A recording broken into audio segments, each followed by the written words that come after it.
ഉസ്താദെ, ഇപ്പോ നമ്മളിൽ നിന്ന് വഫാത്തായി പോയ ആളുകൾക്ക്, മഹാന്മാരായിട്ടുള്ള ആളുകൾക്കടക്കം, സാധാരണക്കാരായിട്ടുള്ള ആളുകൾക്കടക്കം നമ്മൾ ഖുർആൻ ഓതി ഹദിയ ചെയ്യുന്നു. പക്ഷെ ഇത്തരം ഒരു ഹദിയ, ഇങ്ങനെ ഒരു ഹദിയ റസൂലുള്ളാഹി സ്വല്ലല്ലാഹു അലൈഹി വസല്ലമയുടെ കാലത്ത് തന്നെ ഒരുപാട് സ്വഹാബത്തുൽ കിറാം, സ്വഹാബികൾ വഫാത്തായി പോയിട്ടുണ്ട്. അവർക്ക് വേണ്ടിയിട്ടോ അല്ലെങ്കിൽ അവരുടെ പ്രിയപ്പെട്ട ഖദീജ ബീവി റളിയല്ലാഹു അൻഹ അടക്കമുള്ള ഭാര്യ അടക്കമുള്ള ആർക്കെങ്കിലും ഇത്തരത്തിലുള്ള എന്തെങ്കിലും ഒരു സംഭവങ്ങൾ ഹദിയ ചെയ്തതായിട്ട് പിന്നെ എന്തെങ്കിലും ഒരു കാര്യമുണ്ടോ അങ്ങനെ ഹദിയ ചെയ്തതിന് എന്ന് ഉസ്താദെ? പിന്നെ ഒരു ചോദ്യമാണ് ഉസ്താദ്, അതുമായിട്ട് ബന്ധപ്പെട്ട് കുറച്ച് ചോദ്യങ്ങളൂടെ ഉണ്ട്. ഇൻഷാ അല്ലാഹ് ഞാൻ മൈക്ക് റിലീസ് ചെയ്യുന്നു. അസ്സലാമു അലൈക്കും വറഹ്മത്തുള്ളാഹി. നമ്മളൊക്കെ ഖുർആൻ ഓതിയിട്ട് സ്വതക്ക ചെയ്യുന്നുണ്ട്, ഹദിയ ചെയ്യുന്നുണ്ട്. ഇങ്ങനെ എന്തെങ്കിലും ആരെങ്കിലും ഒക്കെ ചെയ്തതായിട്ട്, സഹാബത്തുൽ കിറാമിൽ ആരെങ്കിലും ചെയ്തതായിട്ട് വല്ല രേഖയും ഉണ്ടോ എന്നാണ് നമ്മളെ ഇഷ്ക് ചോദിച്ചത്. അല്ലേ ഇഷ്ക? അങ്ങനെ തന്നെ ചോദിച്ചേ. ഇഷ്കിന്റെ ചോദ്യം അത് തന്നെയാണെന്നാണ് ഞാൻ മനസ്സിലാക്കണത്. ചോദ്യത്തിന്റെ വൽഹാസിരിപ്പോ അത് തന്നെയാണെന്നാണ് ഞാൻ മനസ്സിലാക്കുന്നത്. എന്റെ മനസ്സിലാക്കലാണ്. അല്ലേ? അതല്ലേ ചോദിച്ചത്? അത് ശരി. ഇങ്ങനെ അങ്ങ് ചോദിക്കണ്ടേ? അപ്പൊ ഇൻഷാ അല്ലാഹ് അത് നല്ലൊരു ചോദ്യാണ്. ചോദ്യമൊന്നും തരക്കേടില്ലാത്ത ചോദ്യാണ്. പക്ഷെ എന്താ ഇപ്പൊ ചെയ്യാ? ഇനിയിപ്പൊ അങ്ങനെ ഉണ്ടായില്ല എന്ന് വിചാരിക്കുക. ഇപ്പൊ എന്താ ചെയ്യാ? നമുക്ക് ചെയ്യണ്ടേ? നബി സല്ലല്ലാഹു അലൈഹി വസല്ലമ തങ്ങളും സഹാബത്തും ഒന്നും അങ്ങനെ ചെയ്തതായിട്ട് രേഖയില്ല എന്ന് തന്നെ വിചാരിക്കുക. എന്നാലും നമുക്ക് ചെയ്യണ്ടേ? ഞാൻ അതിലേക്കല്ല പോണേ. എന്തായാലും കേട്ടോളി.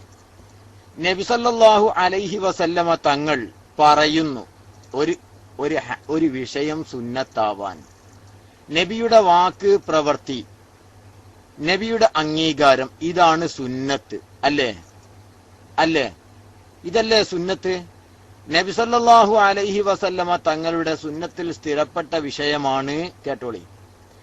ബഹുമാനപ്പെട്ട അബ്ദുല്ലാഹിബ്നു ഉമർ റളിയല്ലാഹു തആല അൻഹുവിനെ തൊട്ട് നിവേദനം ചെയ്യുന്ന ഹദീസിൽ കാണാം, സമിഅ്തു റസൂലല്ലാഹി സ്വല്ലല്ലാഹു അലൈഹി വസല്ലമ യഖൂൽ, നബി തങ്ങൾ പറയുന്നത് ഞാൻ കേട്ടിട്ടുണ്ട്, ഇദാ മാത അഹദുക്കും ഫലാ തഹ്ബിസൂഹു ഫഅസ്രിഉ ബിഹി ഇലാ ഖബ്രിഹി ഫൽയുഖറ ഇൻദ റഅസിഹി ബിഫാത്തിഹത്തിൽ കിതാബ് വഇൻദ റിജ്ലൈഹി ബിഖാതിമത്തി സൂറത്തിൽ ബഖറ ഫീ ഖബ്രിഹി. ബഹുമാനപ്പെട്ട നബി കരീം സല്ലല്ലാഹു അലൈഹി വസല്ലമ തങ്ങൾ പറയുന്നു, നിങ്ങളിൽ ഒരാൾ മരണപ്പെട്ടാൽ അവനെ നിങ്ങൾ ഇങ്ങനെ വൈകിപ്പിക്കരുത്. വീട്ടിലിങ്ങനെ വെച്ചിട്ട് വൈകിപ്പിക്കാൻ പാടില്ല. എത്രയും പെട്ടെന്ന് അവനെ ഖബറിലേക്ക് കൊണ്ടുപോകണം. എന്നിട്ടോ അവന്റെ തലഭാഗത്ത് ഫാത്തിഹത്തുൽ കിതാബ് ഓതപ്പെടേണ്ടതാണ്. വഇൻദ റിജ്ലൈഹി, അവന്റെ രണ്ട് കാൽപാദത്തിന്റെ അടുക്കൽ വെച്ച് സൂറത്തുൽ ബഖറയുടെ അവസാന ഭാഗവും ഓതപ്പെടേണ്ടതാണ്. ഇത് നബി സല്ലല്ലാഹു അലൈഹി വസല്ലമ തങ്ങൾ പറയാണ്. മനസ്സിലായില്ലേ? ബഹുമാനപ്പെട്ട, ശരിക്കും ശ്രദ്ധിക്കണം, അബ്ദുറഹ്മാൻ ഇബ്നുൽ അലാ ഇബ്നുൽ ലജ്ലാജ് അൻ അബി قال لي أبي اللجلاج أبو خالد يا بني إذا أنا مت فألهدني فإذا ضلعتني في لهدي فقل بسم الله وعلى ملة رسول الله ثم ഇനി ശരിക്കും ശ്രദ്ധിക്കണം. ബഹുമാനപ്പെട്ട അബ്ദുറഹ്മാൻ ബിൻ ലജ്ലാജ് റഹിമഹുള്ള പറയാണ്, എന്റെ പിതാവ് ലജ്ലാജ് മരണപ്പെട്ടപ്പോൾ മരണാസന്നനായ സമയത്ത് എന്നോട് വസിയത്ത് ചെയ്തു. എന്താ വസിയത്ത്? ഞാൻ മരണപ്പെട്ട് കഴിഞ്ഞ് എന്നെ എന്റെ ഖബറിൽ നിങ്ങൾ വെച്ച് കഴിയുമ്പോ നിങ്ങൾ പറയണം, വെക്കുന്ന സമയത്ത് ബിസ്മില്ലാഹി വഅലാ മില്ലത്തി റസൂലില്ലാ എന്ന് നിങ്ങൾ എന്നോട് പറയണം. എന്നിട്ട് എന്റെ മേൽ മണ്ണിനെ വാരിയിടണം. എന്നിട്ട് സുമ്മഖറ ഇൻദ റഅസി ബിഫാത്തിഹത്തിൽ ബഖറ, എന്റെ തലഭാഗത്ത് വെച്ച് ഫാത്തിഹത്തുൽ ബഖറയുടെ ആദ്യ ഭാഗവും വഖാതിമതിഹ, ബഖറയുടെ അവസാന ഭാഗവും ഓതപ്പെടണം. ഫഇന്നി സമിഅ്തു റസൂലല്ലാഹി സ്വല്ലല്ലാഹു അലൈഹി വസല്ലമ യഖൂലു ദാലിക്, നബി തങ്ങൾ അങ്ങനെ പറയുന്നത് ഞാൻ കേട്ടിട്ടുണ്ട്. ഇനി എന്താ വേണ്ട? സ്ഥിരപ്പെടുന്നു ഹദീസ് കൊണ്ട്. ഓക്കെ, ഇനി അവിടെ ഇഷ്കിന് എന്താ ചോദിക്കാനുള്ളത്? മൈക്കെടുത്ത് ചോദിച്ചോളൂ. അസ്സലാമു അലൈക്കും.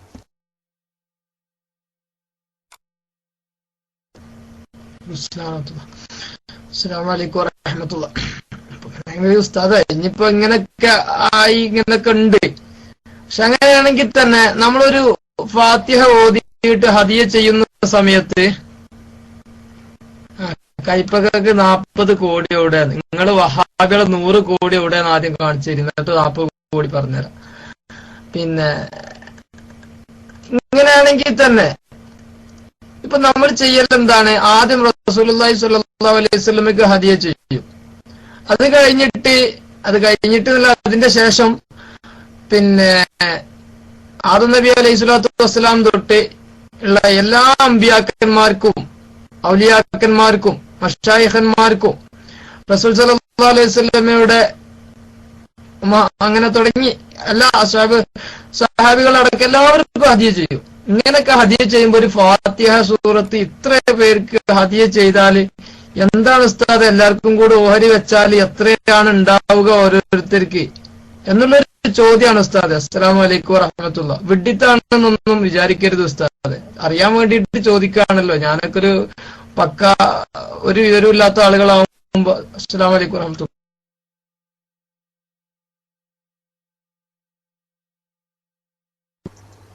അത് നല്ല ചോദ്യമാണ്. അതിനല്ലേ പരിശുദ്ധ ഖുർആൻ തന്നെ പറഞ്ഞ ഇഖ്റഉ മാ തയസ്സറ മിനൽ ഖുർആൻ. പരിശുദ്ധ ഖുർആനിൽ നിന്ന് ആകുന്നത് ഓതുക എന്നാ. അത് ഒന്നെന്നെ ഓതിയിട്ട് എല്ലാവർക്കും ചെയ്യണമെന്നൊന്നുമില്ല.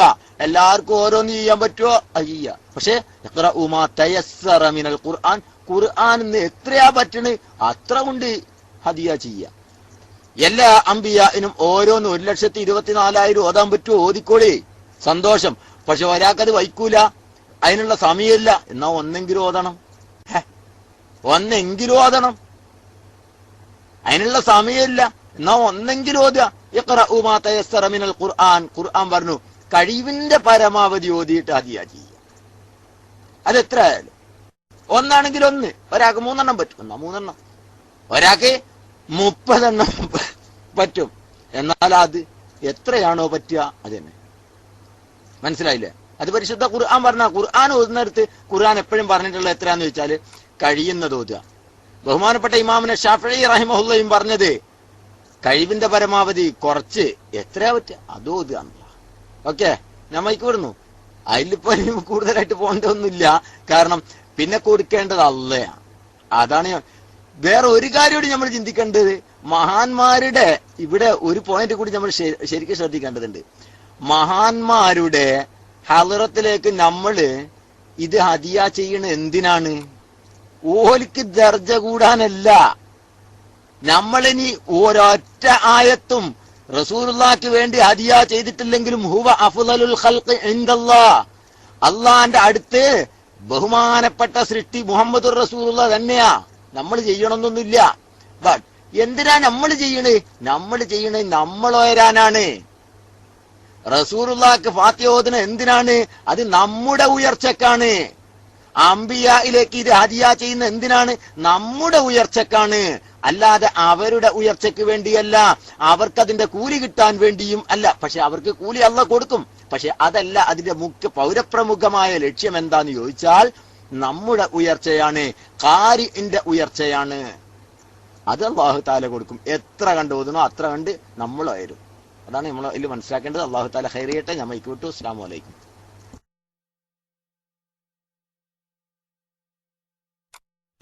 അസ്സലാമു അലൈക്കും. ഹലോ, കേൾക്കുന്നുണ്ടോ? ഉസ്താദ്, എനിക്കൊരൊറ്റ സംശയം, ഇന്നലെ ഉണ്ട് സംശയം.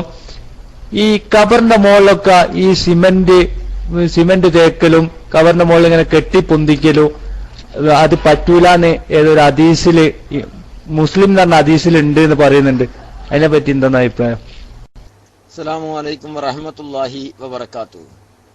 കുമ്മായം തേക്കരുത് എന്നാണ് ഹദീസിലുള്ളത്. തെജ്സീസ്, സിമന്റ് എന്നല്ല. ഇനി കുമ്മായം അല്ലാത്ത ഉപയോഗിക്കാന്നാണോ? എന്നാ പിന്നെ ഇഷ്ടിക വെച്ചാ പോരെ?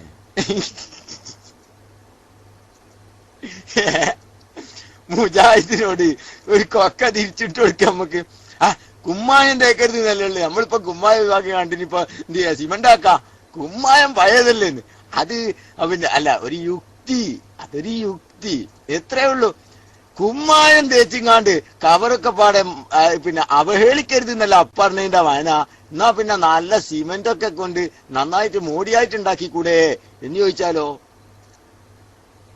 അപ്പൊ മുജാഹിദ് പറയാ, അതെ ഇവിടെ കുമ്മായം എന്ന് പറഞ്ഞിട്ടുണ്ട്, ആ കുമ്മായം എന്ന് പറഞ്ഞതിലേക്ക് കുമ്മായം ഉണ്ടാക്കേണ്ട കാര്യമാണ് പറയണത്.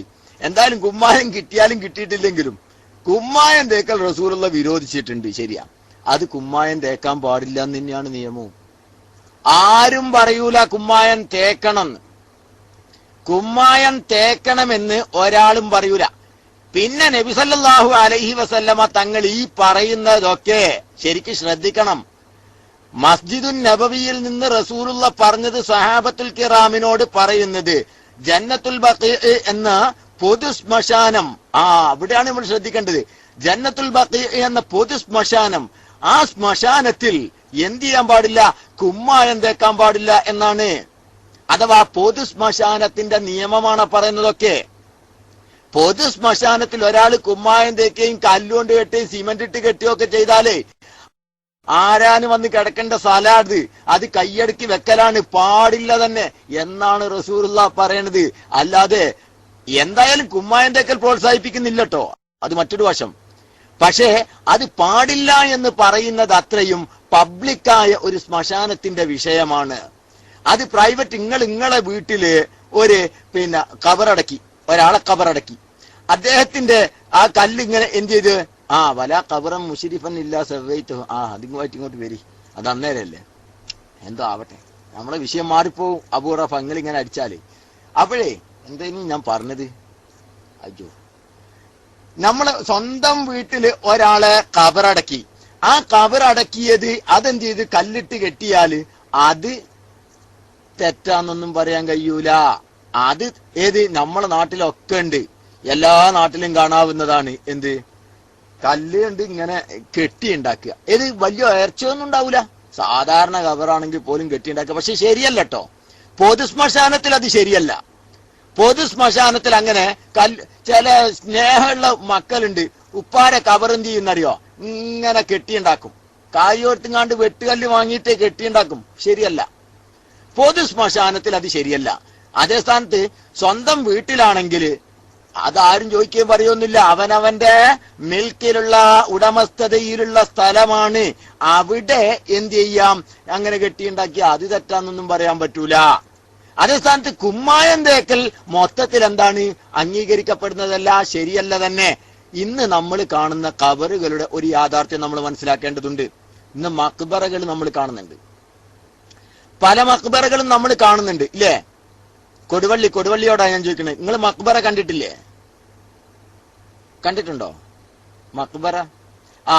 കണ്ട മക്ബറക്ക് കുറെ ഉയരയില്ലേ, ഒരുപാട് ഉയർച്ചയില്ലേ?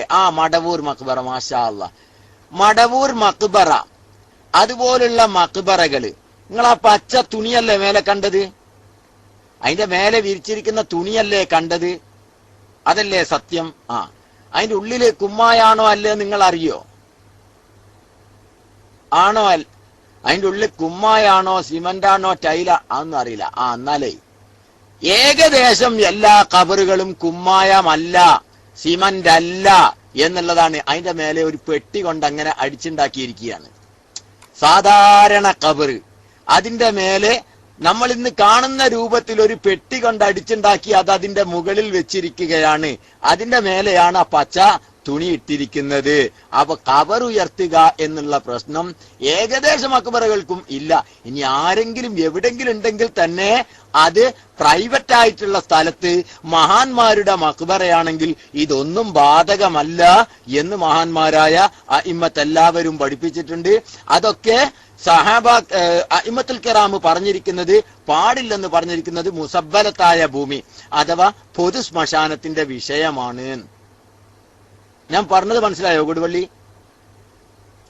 ഞാൻ പറഞ്ഞത് മനസ്സിലായോ? ഇമാമിയങ്ങള് അങ്ങനെ ഉയർത്താൻ പാടില്ല എന്നൊക്കെ പറഞ്ഞിരിക്കുന്നത് പ്രൈവറ്റ് സ്ഥലത്തല്ല, മറിച്ച് അതെവിടെയാണ്? പബ്ലിക്കായ ശ്മശാനത്തിൽ എല്ലാവർക്കും ഒരുപോലെ ഒരുപോലെ അവകാശപ്പെട്ട സ്ഥലത്ത് എന്ത് ചെയ്യാൻ പാടില്ല, അങ്ങനെ കെട്ടിയുണ്ടാക്കാൻ പാടില്ല എന്നാണ്. അത് പ്രൈവറ്റ് സ്ഥലത്തിന് ബാധകമല്ല. കബറ് മാത്രമല്ല, അവിടെ കക്കൂസും കെട്ടാൻ പറ്റൂല. പൊതു ശ്മശാനത്തിൽ കൊണ്ടുപോയിട്ട് കക്കൂസും കെട്ടാൻ പറ്റൂല. അവിടെ വേറൊന്നും കെട്ടാനും പറ്റൂല. വീഡിയോ കച്ചവടം തുടങ്ങാനും പറ്റൂല.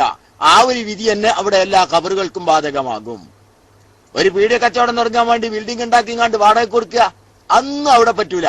പൊതു ശ്മശാനത്തിൽ പറ്റില്ല.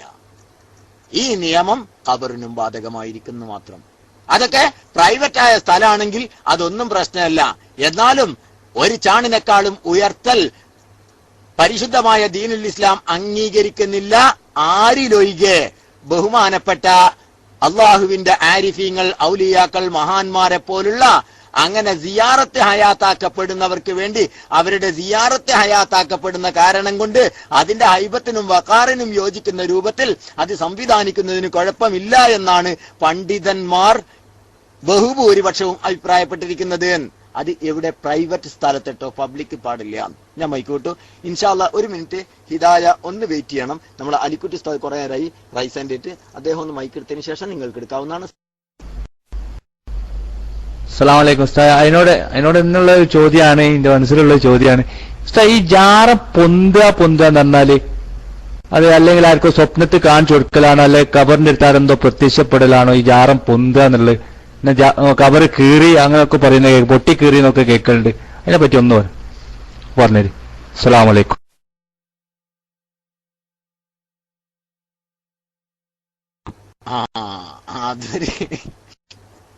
അതൊരു സംഭവമാണ്. ഈ ഹിദായ ചോദിച്ച ചോദ്യം എന്തായാലും നല്ലതാണ്. കുറെ ആൾക്കാർക്ക് അങ്ങനെ ഒരു ധാരണ ഉണ്ട്. ഈ ജാറം പൊന്തുക എന്ന് പറഞ്ഞാലേ അവിടെ ഇങ്ങനെ കുറെ മറ്റേ ഒരു ഈ ഹംലൊക്കെ ഉണ്ടാകണ മാതിരി, അതിന്റെ മലയാളം ഉണ്ടല്ലോ, അറിയുന്ന ആൾക്കാരൊന്ന് അടിച്ചു നോക്കിയാൽ മതി. ഹംലൊക്കെ ഉണ്ടാകണ മാതിരി അവിടെ എന്ത് ചെയ്യാ, അതിന്റെ മണലിങ്ങനെ ഉയർന്നിങ്ങ അത് തന്നെ ഇഷ്ക് മദീന അടിച്ചില്ലേ, അതാണ് ഹംലിട്ട. അങ്ങനെ അത് തന്നെ അത് ഹംലൊക്കെ ഉണ്ടാകണ മാതിരി ഇങ്ങനെ പൊന്തി ഇങ്ങനെ വരികയാണെന്നാ ചിലര് ധരിച്ചത്. അത് ഒരു ഇൻഫിആല് അല്ല, ഉണ്ടാക്കാതെ ഉണ്ടാകുന്നതല്ല. ജാറം ഉണ്ടാക്കിയിട്ടുണ്ടാവുന്നതാണ്. അത് ചിലപ്പോഴൊക്കെ സ്വപ്നത്തിൽ കാണിച്ചു കൊടുക്കുന്നു, അത് യാഥാർത്ഥ്യമായിരിക്കാം. സ്വപ്നത്തിൽ കാണിച്ചു കൊടുക്കുക എന്ന് പറഞ്ഞാൽ ഇങ്ങനെ ഒരാൾ ഇവിടെ മരണപ്പെട്ടിട്ടുണ്ട്, ഇവിടെ കിടക്കുന്നുണ്ട്, അദ്ദേഹത്തിന് എന്ത് ചെയ്യുക, അതിന് വേണ്ട രൂപത്തിൽ പരിപാലിക്കുക, അല്ലെങ്കിൽ അതിന് വേണ്ട രൂപത്തിൽ കെയർ ചെയ്യുക എന്നുള്ള അർത്ഥത്തിൽ സ്വപ്നദർശനം ചിലപ്പോൾ ഉണ്ടായേക്കാം. പക്ഷെ പൊന്തുക എന്നത് അത് ജനങ്ങളിലുള്ള ഒരു ധാരണ പെശകാണ്. സ്വയം പൊന്തലല്ല, പൊന്തിക്കൽ തന്നെയാണ്. പൊന്തിച്ചപ്പോൾ പൊന്തി എന്നാണ്, മുത്താബഴത്തിന്റെ ഫീലാണ്. മനസ്സിലായില്ലേ? അതിനെ അതൊക്കെ പൊന്തിച്ചപ്പോൾ പൊന്തിയതാണ്, അല്ലാതെ സ്വയം പൊന്തല് അങ്ങനെ കേട്ട് കേൾവിയിലില്ല. ഒരു മക്ബറയും സ്വയം പൊന്തിയത് കേട്ട് കേൾവിയിലില്ല. അങ്ങനെ വല്ലതും സ്വയം ഒരു മക്ബറയായിട്ട് ഉണ്ടായിട്ടുണ്ടെങ്കിൽ പിന്നെ അത് ആലോചിക്കാൻ വേണ്ടി വരും. അങ്ങനെ ഉണ്ടല്ല, മക്ബറ സ്വയമായിട്ട് ഉണ്ടായി എന്ന് പറയാൻ മുഹാലല്ല കേട്ടോ, മുഹാലെന്നൊന്നും പറയാൻ പറ്റൂല. മുഹാല് എന്ന് പറഞ്ഞാൽ അസംഭവ്യം എന്നാ. പക്ഷെ അങ്ങനെ ഇതുവരെ അറിഞ്ഞതിട്ടില്ല. മറിച്ച് മക്ബറകൾ പൊന്തിക്കപ്പെടൽ തന്നെയാണ്. മറിച്ച് അതെങ്ങനെയാണ് പൊന്തിക്കപ്പെടുക? മഹാന്മാര് മരണപ്പെടുമ്പോ അവരുടെ ആ ഒരു ഹൈബത്തിനും വഖാറിനും യോജിക്കുന്ന രൂപത്തിൽ അവരെ ഖബറിനെ സംരക്ഷിക്കുക എന്നാണ് പറഞ്ഞത്. ഓക്കെ, ഞാൻ മൈക്ക് വിടുന്നു.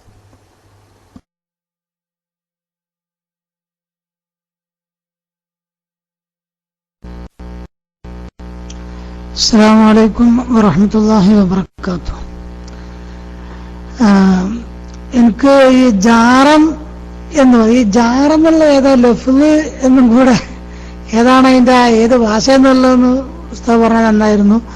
അതോടുകൂടെ നേരത്തെ ഹിദായം തോന്നുന്നു ചോദിച്ചത്, അതിന് ഉസ്താദ് മറുപടി പറഞ്ഞല്ലോ. നമ്മളിപ്പോ സാധാരണ കുറഞ്ഞ ഒരു ഖുൽഹുവല്ലാഹു സൂറത്തും അല്ലെങ്കിൽ ഫാത്തിഹ സൂറത്തും ഒക്കെ ഓതിയിട്ട് ഒരുപാട് ആളുകളെ പേരിൽ ഹദിയ ചെയ്യുമ്പോ അത് ഓരി വച്ചാൽ എന്താ ഉണ്ടാവുക എന്ന് ഒരു ചോദ്യം ഹിദായ ചോദിച്ചപ്പോൾ ഉസ്താദിന് മറുപടി പറഞ്ഞു. അതോടുകൂടെ ആ കൂട്ടത്തിൽ ഒന്നും കൂടെ മനസ്സിലാക്കിയാൽ നന്നാകുമെന്ന് ഞാൻ പിന്നെ എൻ്റെ ഓർമ്മയെന്ന് ഞാൻ ഓർമ്മപ്പെടുത്താണ്. അതായത് പിന്നെ ഖുർആനിന്റെ ഓരോരോ ഹർഫിനും 10 ഹസനത്താണ് ഉള്ളത്. ഹദീസിൽ കാണാം, ലാ ഖൂലു അലിഫ് ലാം മീം ഹർഫുൻ ബൽ അലിഫ് ഹർഫുൻ വ ലാമുൻ ഹർഫുൻ വ മീമുൻ ഹർഫുൻ. അഥവാ 30 ഹസനത്ത് അതിനുണ്ട് എന്ന് കാണാം. ഈ അള്ളാഹുവിന്റെ ഒരു ഹസനത്ത് എന്ന് പറയുമ്പോൾ ആ ഹസനത്തിന് ഒരിക്കലും കയ്യും കണക്കുമില്ല. ആ അള്ളാഹു തരുന്ന ഒരു ഹസനത്ത് അത് എത്രമാത്രമാണ്, എത്ര വലുതാണെന്ന് ഒരിക്കലും കണക്കും കഴിയില്ലാത്ത അത് അങ്ങനത്തെ ഒരു ഹർഫിനക്ക് 10 ഹസനത്തുണ്ടെങ്കിൽ അപ്പോ കൊൽഹുവല്ലാഹു വേണ്ട, ഒരു ബിസ്മി മാത്രം ഓതിട്ട് നമ്മളെ നാട്ടിലുള്ള മുഴുവൻ ആളുകൾക്ക് അതേ ചെയ്താലും അത് ഒരു പോരായ്മയില്ല എന്നാണ് നമ്മൾ അതിന്റെ കൂട്ടത്തിൽ മനസ്സിലാക്കേണ്ടത്. കാരണം അത് അള്ളാഹുവിന്റെ ഒരു ഹസനത്ത്. ആ അള്ളാഹു ഒരു ഹസനത്ത് ചെയ്യാന്ന് പറഞ്ഞാൽ ലോകത്ത് അതിലും വലുത് പിന്നെ വേറെന്താ ഉള്ളത്? ഒന്നുമില്ല. അപ്പോ അത്രയും വലുതാണത്. അതുകൊണ്ട് നാം എത്ര ചെറുതോതിയിട്ട് എത്ര പേരിൽ അതി ചെയ്താലും അതൊന്നും തന്നെ പിന്നെ ഒരു പോരായ്കയുമില്ല, ആർക്കും ഒന്നും കുറയുകയില്ല. പിന്നെ ഒരു ഒച്ച ഉണ്ടാകൂല എന്നൊരു പേടിയും ആർക്കും വേണ്ട എന്ന് ഒന്നുകൂടെ ഞാൻ ഹിദായനെ ഓർമ്മിപ്പിക്കുന്നു. അതോടുകൂടെ ജാറം എന്നുള്ളത് എന്താണെന്നുള്ള ലഫ്സ് പറഞ്ഞെന്നാൽ നന്നായിരുന്നു എന്ന് ഞാൻ വൈകുലസ്തനോട് ചോദിക്കുകയാണ്. അസ്സലാമു അലൈക്കും വറഹ്മത്തുള്ളാഹി വബറകാതുഹു.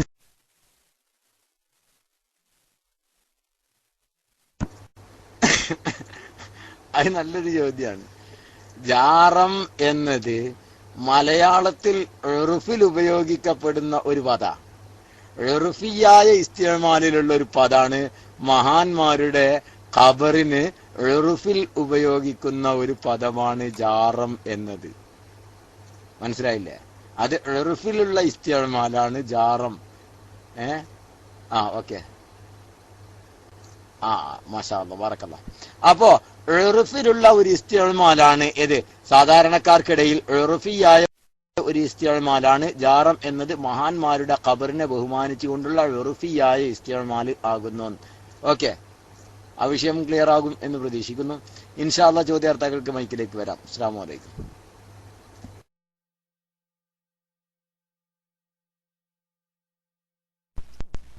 അസ്സലാമു അലൈക്കും വറഹ്മത്തുള്ളാഹി വബറകാതുഹു.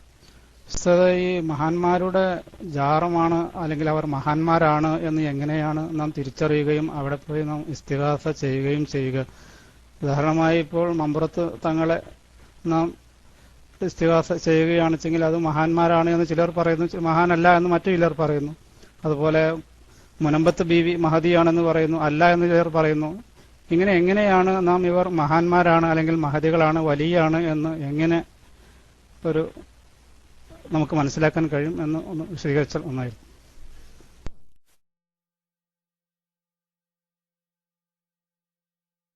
അസ്സലാമു അലൈക്കും വറഹ്മത്തുള്ളാഹി വബറകാതുഹു. മാഷാ അല്ലാഹ്, നല്ല ചോദ്യങ്ങളാട്ടാ, നല്ല ചോദ്യങ്ങളാണ് വരുന്നതൊക്കെ. മാഷാ അല്ലാഹ്, അല്ലാഹു തആല ഖൈറും ബർക്കത്തും പ്രദാനം ചെയ്യുമാറാവട്ടെ. ഇവിടെ നമ്മൾ ഒരു കാര്യം ചിന്തിക്കേണ്ടതുണ്ട്. ഈ മഹാന്മാർ എന്നത്, മഹത്വം എന്നത്, നമ്മളിപ്പോ ഒരു മനുഷ്യന് അദ്ദേഹം മഹാനാണ് എന്ന് നമ്മളിപ്പോ മുജാഹിദീങ്ങൾ പറഞ്ഞല്ലോ, സ്വർഗത്തിലേക്ക് കുതിച്ച് ഹോ ചേതന അല്ലെ? അതെങ്ങനെ ഓല പറഞ്ഞത്? ഓല പറഞ്ഞ ഓല ലാഹിർ അനുസരിച്ച് വിധി കൽപ്പിച്ചതാണ് അല്ലേ? നമ്മൾ എങ്ങനെയാണ് ഒരു മഹാനാണെന്ന് പറയുന്നത്? അതിന് വളരെ വ്യക്തമായ ഒരു മാനദണ്ഡം സഹീഹു മുസ്ലിമിലും സഹീഹുൽ ബുഖാരിയിലും കാണാവുന്നതാണ്. എങ്ങനെയാണത്?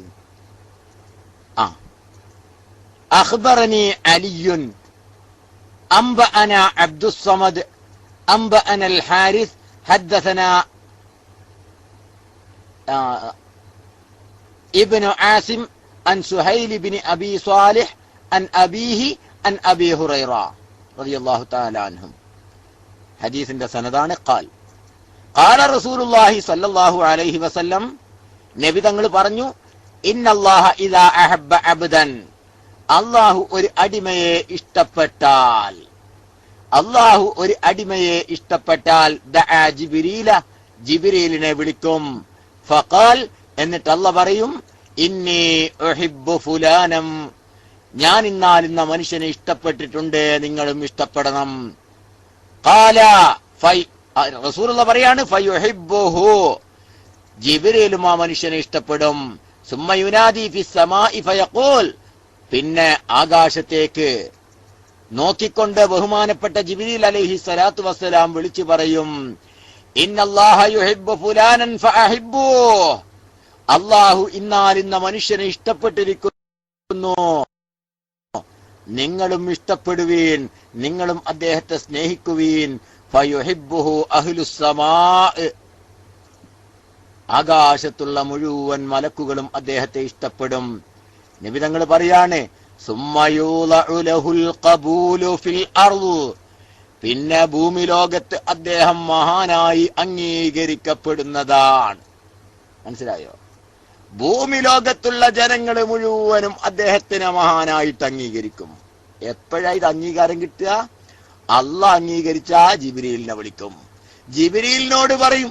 ജിബ്രീൽ ഇഷ്ടപ്പെട്ട് കഴിഞ്ഞാൽ മലക്കുകളോട് പറയും, മലക്കുകളും മലക്കുകളുടെ ഇടയിലും അംഗീകാരമായാൽ പിന്നെ ഭൂമി ലോകത്ത് അദ്ദേഹത്തിന് സ്വീകാര്യത ലഭിക്കും, അദ്ദേഹം മഹാനാൻ. ഇങ്ങനെ മഹാന്മാരെ അല്ലാഹു സുബ്ഹാനഹു വ തആല ഇഷ്ടപ്പെട്ട് സ്നേഹിച്ച് ജിബ്രീലും മലക്കുകളും സ്നേഹിച്ച് കഴിയുമ്പോ ഭൂമി ലോകം അദ്ദേഹത്തിന് കൊടുക്കും, അദ്ദേഹം മഹാനാൻ. മനസ്സിലായില്ലേ? നിങ്ങളിവിടെ പറഞ്ഞു ഒമ്പറന്തങ്ങൾ മഹാനാന്നുള്ളതിൽ മുജാഹിദീങ്ങൾക്ക് പോലും എതിരഭിപ്രായം ഉണ്ടാവൂല. മമ്പുറം തങ്ങള് മഹാനാന്നുള്ള കാര്യത്തില് മുജാഹിദിന് പോലും എതിരഭിപ്രായം പറയില്ല. ഒമ്പറന്തങ്ങൾ മോശാന്ന് ആരും പറഞ്ഞിട്ടില്ല. പക്ഷേ മമ്പറന്തങ്ങളുടെ അടുത്തേക്ക് പോകാൻ പറ്റുമോ പറ്റൂല എന്നാണ് മുജാഹിദിന്റെ ഇടയിലുള്ള അഭിപ്രായ വ്യത്യാസം. മൊഹീദ്ദീൻ ഷെയ്ഖിനെയും ഇതൊക്കെ ഞാൻ പറഞ്ഞില്ലേ, ഒരു നാവ് കൊണ്ടാണ്. മുജാഹിദിന്റെ ഒരു നാവ് കൊണ്ട്, മറ്റേ നാവ് കൊണ്ട് എതിർക്കും ചെയ്യുക, വേറെ വിഷയം. ബഹുമാനപ്പെട്ട ഷെയ്ഖ് മുഹീദ്ദീൻ അബ്ദുൽ ഖാദിർ ജീലാനി മഹാനാണ് എന്ന കാര്യത്തിൽ അവർക്ക് അഭിപ്രായ വ്യത്യാസം ഉണ്ടാവില്ല. പക്ഷെ ചിലപ്പോഴെങ്കിലും ഒരു അഭിപ്രായ വ്യത്യാസം പറയലുണ്ട്. അതല്ല ഞാൻ പറഞ്ഞത്. അത് കുടുങ്ങുമ്പോൾ പറയുന്ന, തോന്നിയാസം പറയുന്ന. അങ്ങനെ ലോകം അംഗീകരിക്കുകയാണ് ഈ മഹാന്മാരെ. പിന്നെ നിങ്ങൾ അതിന്റെ ഇടയിൽ ഒന്ന് പറഞ്ഞു, എന്ത് കാര്യം? മൊനമ്പത്തെ ബീവിന്ന്. വളരെ വിഷമത്തോടു കൂടെ ഞാനൊരു കാര്യം പറയട്ടെ, ഇടക്ക് വെച്ചൊന്ന് സൂചിപ്പിക്കുക. മൊനമ്പത്തെ കേസ് ഇവിടെ എടുക്കൂല കേട്ടോ, അത് നമ്മൾ പുറത്തേക്കാക്കിയതാ. ആ കേസ് ഇവിടുന്ന് നമ്മൾ സ്വീകരിക്കാത്ത കേസാണ് മൊനമ്പത്തെ കേസ്. അത് നമ്മളെ മേത്തേക്ക് വെക്കരുത്. അല്ല, സ്വീകരിക്കുന്നതന്നെ ഇവിടെ കണ്ടവാനുണ്ടല്ലോ. ഈ സ്വീകരിക്കാത്ത പിന്നെ എന്തിനാ കൊണ്ടിരുന്നത്? ഈ അടുത്ത് ഒരു ചർച്ചയിൽ പോലും അങ്ങനെ ഒരു പേര് പ്രയോഗിക്കപ്പെട്ടു എന്ന് കേട്ടതിൽ വളരെ സങ്കടവും, എന്നാൽ മറുപക്ഷം അതിന് വ്യക്തമായ ഒരു ഇത് കൊടുത്തില്ല എന്ന് കേട്ടതിൽ വല്ലാത്തൊരു ഖേദവും തോന്നിപ്പോയി. കാരണം ഒരു സംവാദ വ്യവസ്ഥ ഒക്കെ നടക്കുമ്പോഴേ, മൊനമ്പത്തെ ബീവി എന്നൊക്കെ എഴുതുമ്പോഴേ അതിന് വ്യക്തമായി ചോദ്യം ചെയ്യേണ്ടതിന് പകരം എന്തായിപ്പോയി, അത് അംഗീകരിക്കുന്ന വിധാനത്തിലായിപ്പോയോ എന്നൊരു സംശയം. എന്തോ ആവട്ടെ, അതിന് വേണ്ടപ്പെട്ട ആൾക്കാർ ശ്രദ്ധിക്കുക. പക്ഷേ എന്തായാലും അഹ്ലുസുന്ന വൽ ജമാഅ മൊനമ്പത്തെ ബീവിയുടെ മക്ബറ അംഗീകരിക്കുന്നില്ല എന്ന് സുഹൃത്ത് മനസ്സിലാക്കുക. മറ്റുള്ള അംഗീകരിക്കുന്ന മക്ബറകൾ തന്നെ കുറെ ഉണ്ട്. മനസ്സിലായില്ലേ? അസ്സലാമു അലൈക്കും വറഹ്മത്തുള്ളാഹി. അപ്പോൾ ഉസ്താദ്, മുനമ്പത്ത് ബീവി മഹദി അല്ല, അല്ലെങ്കിൽ അവരെ അടുത്ത് പോയിട്ട് നമുക്ക് ഇസ്തിഗാസ ചെയ്യാൻ പറ്റില്ല എന്നാണെച്ചെങ്കിൽ നാം ഒരിക്കൽ അവിടെ പോയി ചെയ്തവരുടെ വിധി എന്താണ്? അത് അറിയാതെ ചെയ്തതിന്റെ ഫലമായിട്ട് വല്ല ശിക്ഷക്ക് അർഹരാകുമോ? അത് അറിയാത്തതിന്റെ പേരിൽ നമുക്ക് ഒന്നും സംഭവിക്കാതിരിക്കുക, അതിനെ കുറിച്ചൊന്ന് ശരിയായി.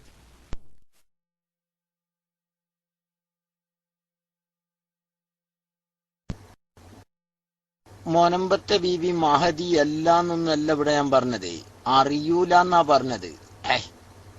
മൊനമ്പത്തെ ബീവിന്റെ ആ സിറെന്താണ് അല്ലാഹു ആലം, നമുക്കറിയില്ല എന്നാ പറഞ്ഞത്. അറിയാത്തടുത്ത് എന്തിനാ നമ്മൾ പോണത്? അള്ളാന്റെ മുഖറബാണെങ്കിൽ ആയിക്കോട്ടെ, നമുക്ക് പരാതിയൊന്നുമില്ല. ആയിക്കോട്ടെ. അല്ലെങ്കിലോ നമ്മളെന്തിനു വെറുതെ അവിടെ പോണം? എന്തായാലും നമുക്കറിയില്ല. ഇവിടെ അറിയാവുന്ന തൊട്ടടുത്ത് തന്നെ ഉണ്ടല്ലോ ബഹുമാനപ്പെട്ട വെളിയങ്കോട് ഉമർ ഖാദി, ബഹുമാനപ്പെട്ടവരുണ്ടല്ലോ, അറിയപ്പെടുന്ന മഹാനല്ലേ. അവിടുന്ന് അപ്പുറം തന്നെ പൊന്നാനി മഖ്ദൂം തങ്ങളില്ലേ. ഈ അറിയുന്നിടത്തേക്ക് പോയാ പോരെ?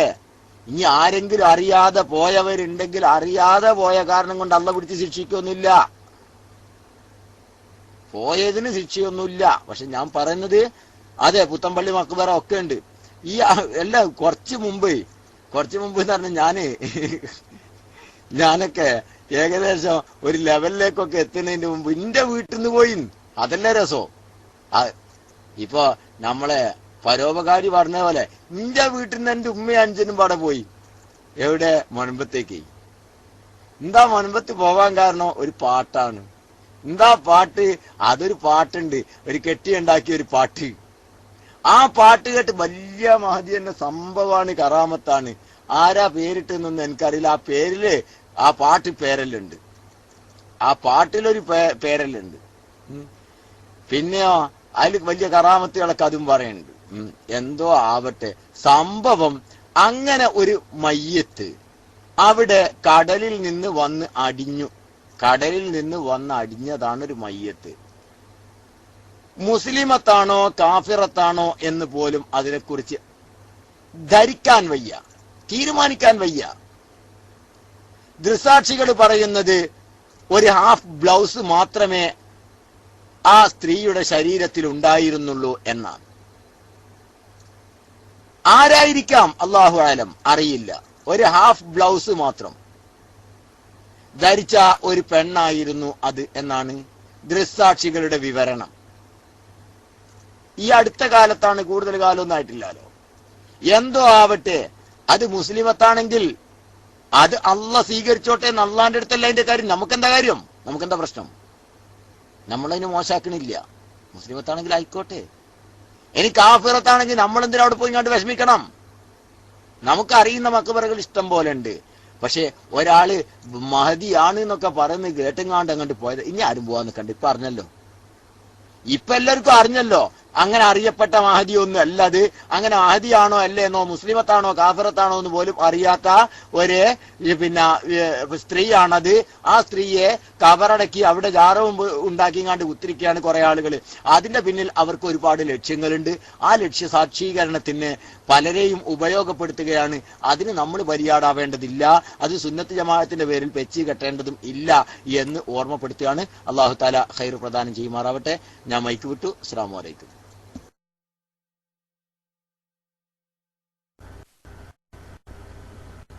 അസ്സലാമു അലൈക്കും വറഹ്മത്തുള്ളാഹി. ജാറം സംബന്ധമായ വിഷയത്തിൽ എൻ്റെ ചോദ്യം, എൻ്റെ നാട്ടിൽ 10 വർഷം മുമ്പ് ഒരു ജാറം പ്രത്യക്ഷപ്പെടുകയും ഇപ്പോൾ ആ സ്ഥലത്തിന്റെ ഉടമ കൊല്ലം തോറും നേർച്ച നടത്തുകയും ചെയ്യുന്നുണ്ട്. എന്നാൽ എൻ്റെ ചെറുപ്പകാലത്ത്, അതായത് 10 വർഷങ്ങൾക്ക് മുമ്പ്, 15 വർഷങ്ങൾക്ക് മുമ്പ് ഇങ്ങനെ ഒരു ജാറം അവിടെ ഉണ്ടായതായി പറഞ്ഞു കേട്ടിട്ടില്ല. എങ്കിൽ ഈ അവസരത്തിൽ നാം എങ്ങനെയാണ് അത് വിശ്വസിക്കുക? വസിയത്തോടെ അസ്സലാമു അലൈക്കും വറഹ്മത്തുള്ളാഹി.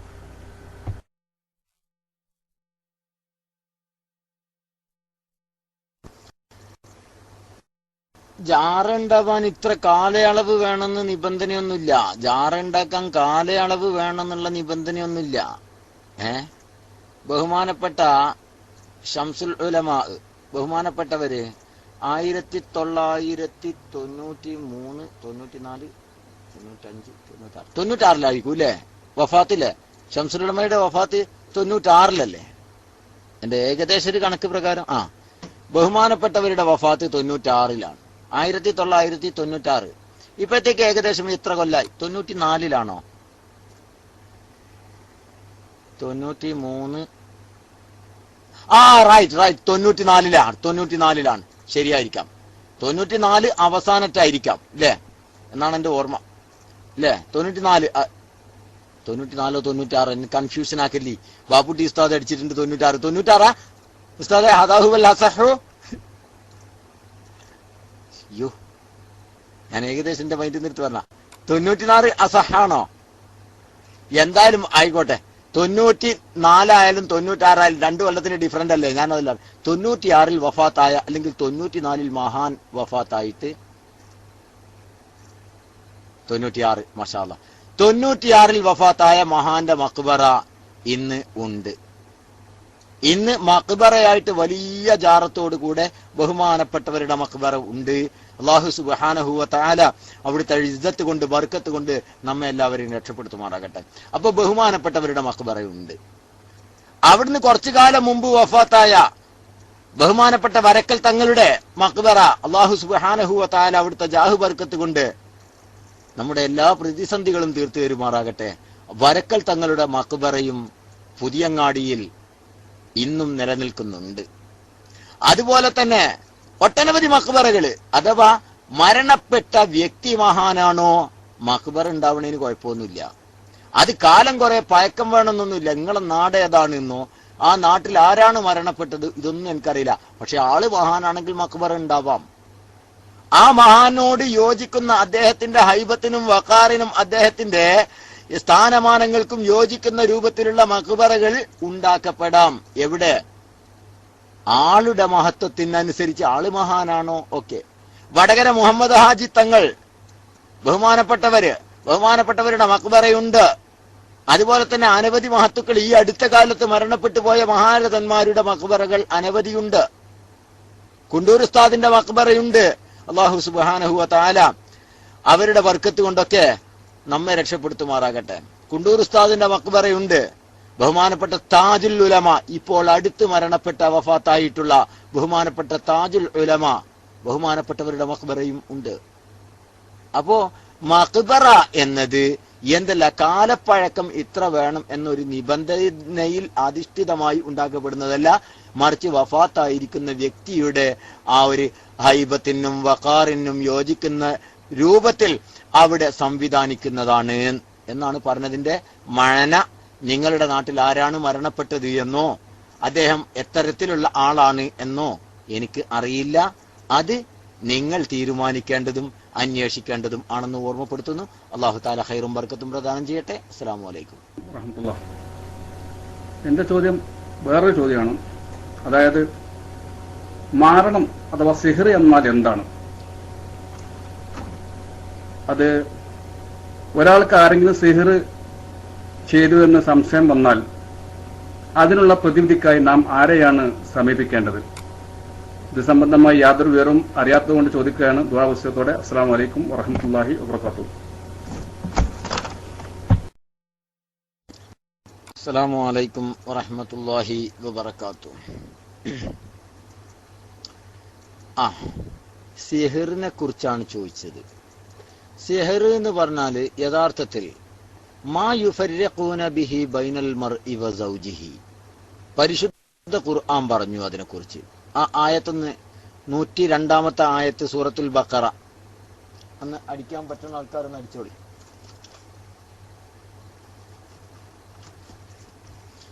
അല്ലെങ്കിൽ ഞാൻ തന്നെ നോക്കിയിട്ട് ഓതേണ്ടി വരും. അതുകൊണ്ടാണ് ഞാൻ പറഞ്ഞത്.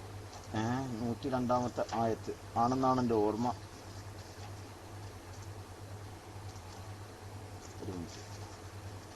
കേട്ടോളി. واتبعوا ما تتلو الشياطين على ملك سليمان وما كفر سليمان ولكن الشياطين كفروا يعلمون الناس السحر وما أنزل على الملكين ببابل هاروت وماروت وما يعلمان من أحد حتى يقولا إنما نحن فتنة فلا تكفر فيتعلمون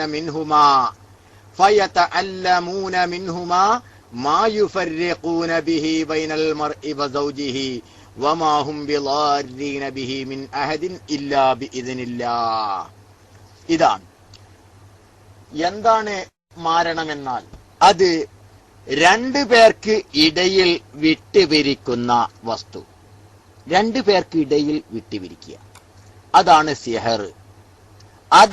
സിഹർ. എങ്ങനെ രണ്ടു പേർക്കിടയിൽ വിട്ടുപിരിക്കുക? ഒന്നിരിക്കൽ പരസ്പരം തെറ്റിക്കലായിരിക്കാം, അല്ലെങ്കിൽ ശാരീരികമായിട്ട് തന്നെ വിട്ടുപിരിക്കാം, അഥവാ കൊലപാതകം, മരണപ്പെടുക, ആളെ കൊല്ലുക. മനസ്സിലായില്ല? ഈ വിട്ടുപിരിക്കൽ ഒരുപാട് രൂപത്തിലാവാം. എങ്ങനെയൊക്കെ ആവാം. ഒന്നിരിക്കൽ പരസ്പരം തെറ്റിച്ചിട്ട് രണ്ടുപേർക്കിടയിലുള്ള വിട്ടുപിരിക്കൽ ഉണ്ടാക്കാം. അതല്ല, ഒരാളുടെ മരണം കൊണ്ട് തന്നെ മറ്റൊരാളിൽ നിന്ന് വിട്ടുപിരിക്കലാവാം. എങ്ങനെയും ആവാം. ഇതാണ് സിഹർ. ശരി, ശ്രദ്ധിക്കുക.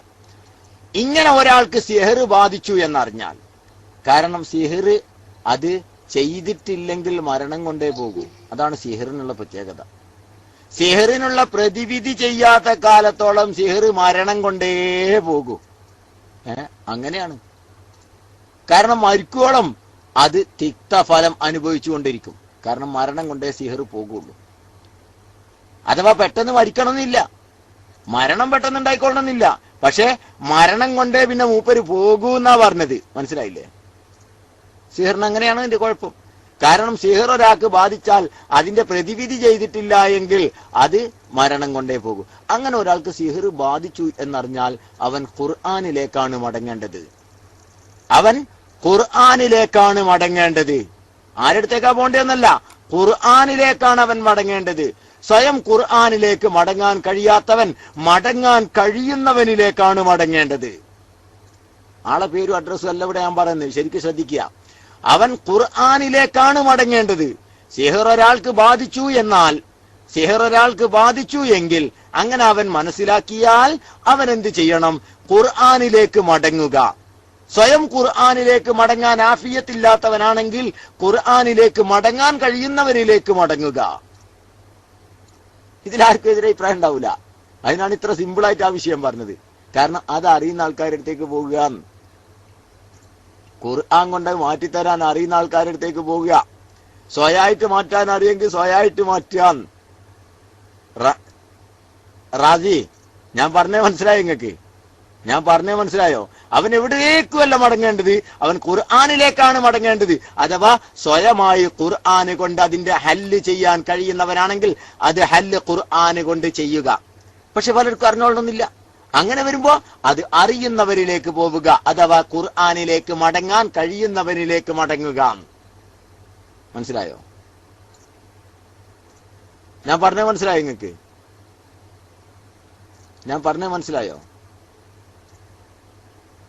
ഞാൻ പറഞ്ഞ സുഹൃത്തിന് മനസ്സിലായോ? മാഷാ അല്ലാഹ്. ഇനി എന്താ ചോദിക്കാനുള്ളത്? സിഹറുമായിട്ട് ബന്ധപ്പെട്ട് നല്ല രസാണ് കേട്ടോ. മുജാഹിദിലാകെ പടം എരപ്പായിട്ടുണ്ട്. നമ്മളെ സുഹൈലൊക്കെ ഉണ്ടെങ്കിൽ, സുഹൈലൊക്കെ മിക്കവാറും റൂമിലുണ്ടായിട്ടുണ്ട്. സുഹൈലിനൊക്കെ നല്ല രസകരമായി കുറെ പറയാനുണ്ടാവും. സുഹൈൽ ഉണ്ടോ ഇവിടെ? സുഹൈൽ യൂസഫ് ഉണ്ടോ? നമ്മളെ എന്തായാലും സുഹൈൽ ഉണ്ടോ ഇവിടെ? ഒന്ന് നോക്ക് സുഹൃത്തുക്കളെ. പോയോ? കാരണം സുഹൈലൊക്കെ ഉണ്ട് ഈ വിഷയത്തിലൊന്ന് ബന്ധപ്പെടണം. കാരണം എന്താ അറിയോ, നമ്മൾ തമ്മിലുള്ള, നമ്മളെന്തായാലും സിഹർ അംഗീകരിക്കുന്ന ആൾക്കാരല്ലേ. നമ്മളിപ്പോ എന്തായാലും സിഹർ അംഗീകരിക്കും. നിങ്ങളെന്തായാലും സുന്നത്ത് ജമാഅത്തിന്റെ ആ ആശയത്തിലേക്ക് വന്നിട്ടുണ്ടല്ലോ, അതുകൊണ്ട് നിങ്ങളെ നമ്മൾ തല്ലൂല.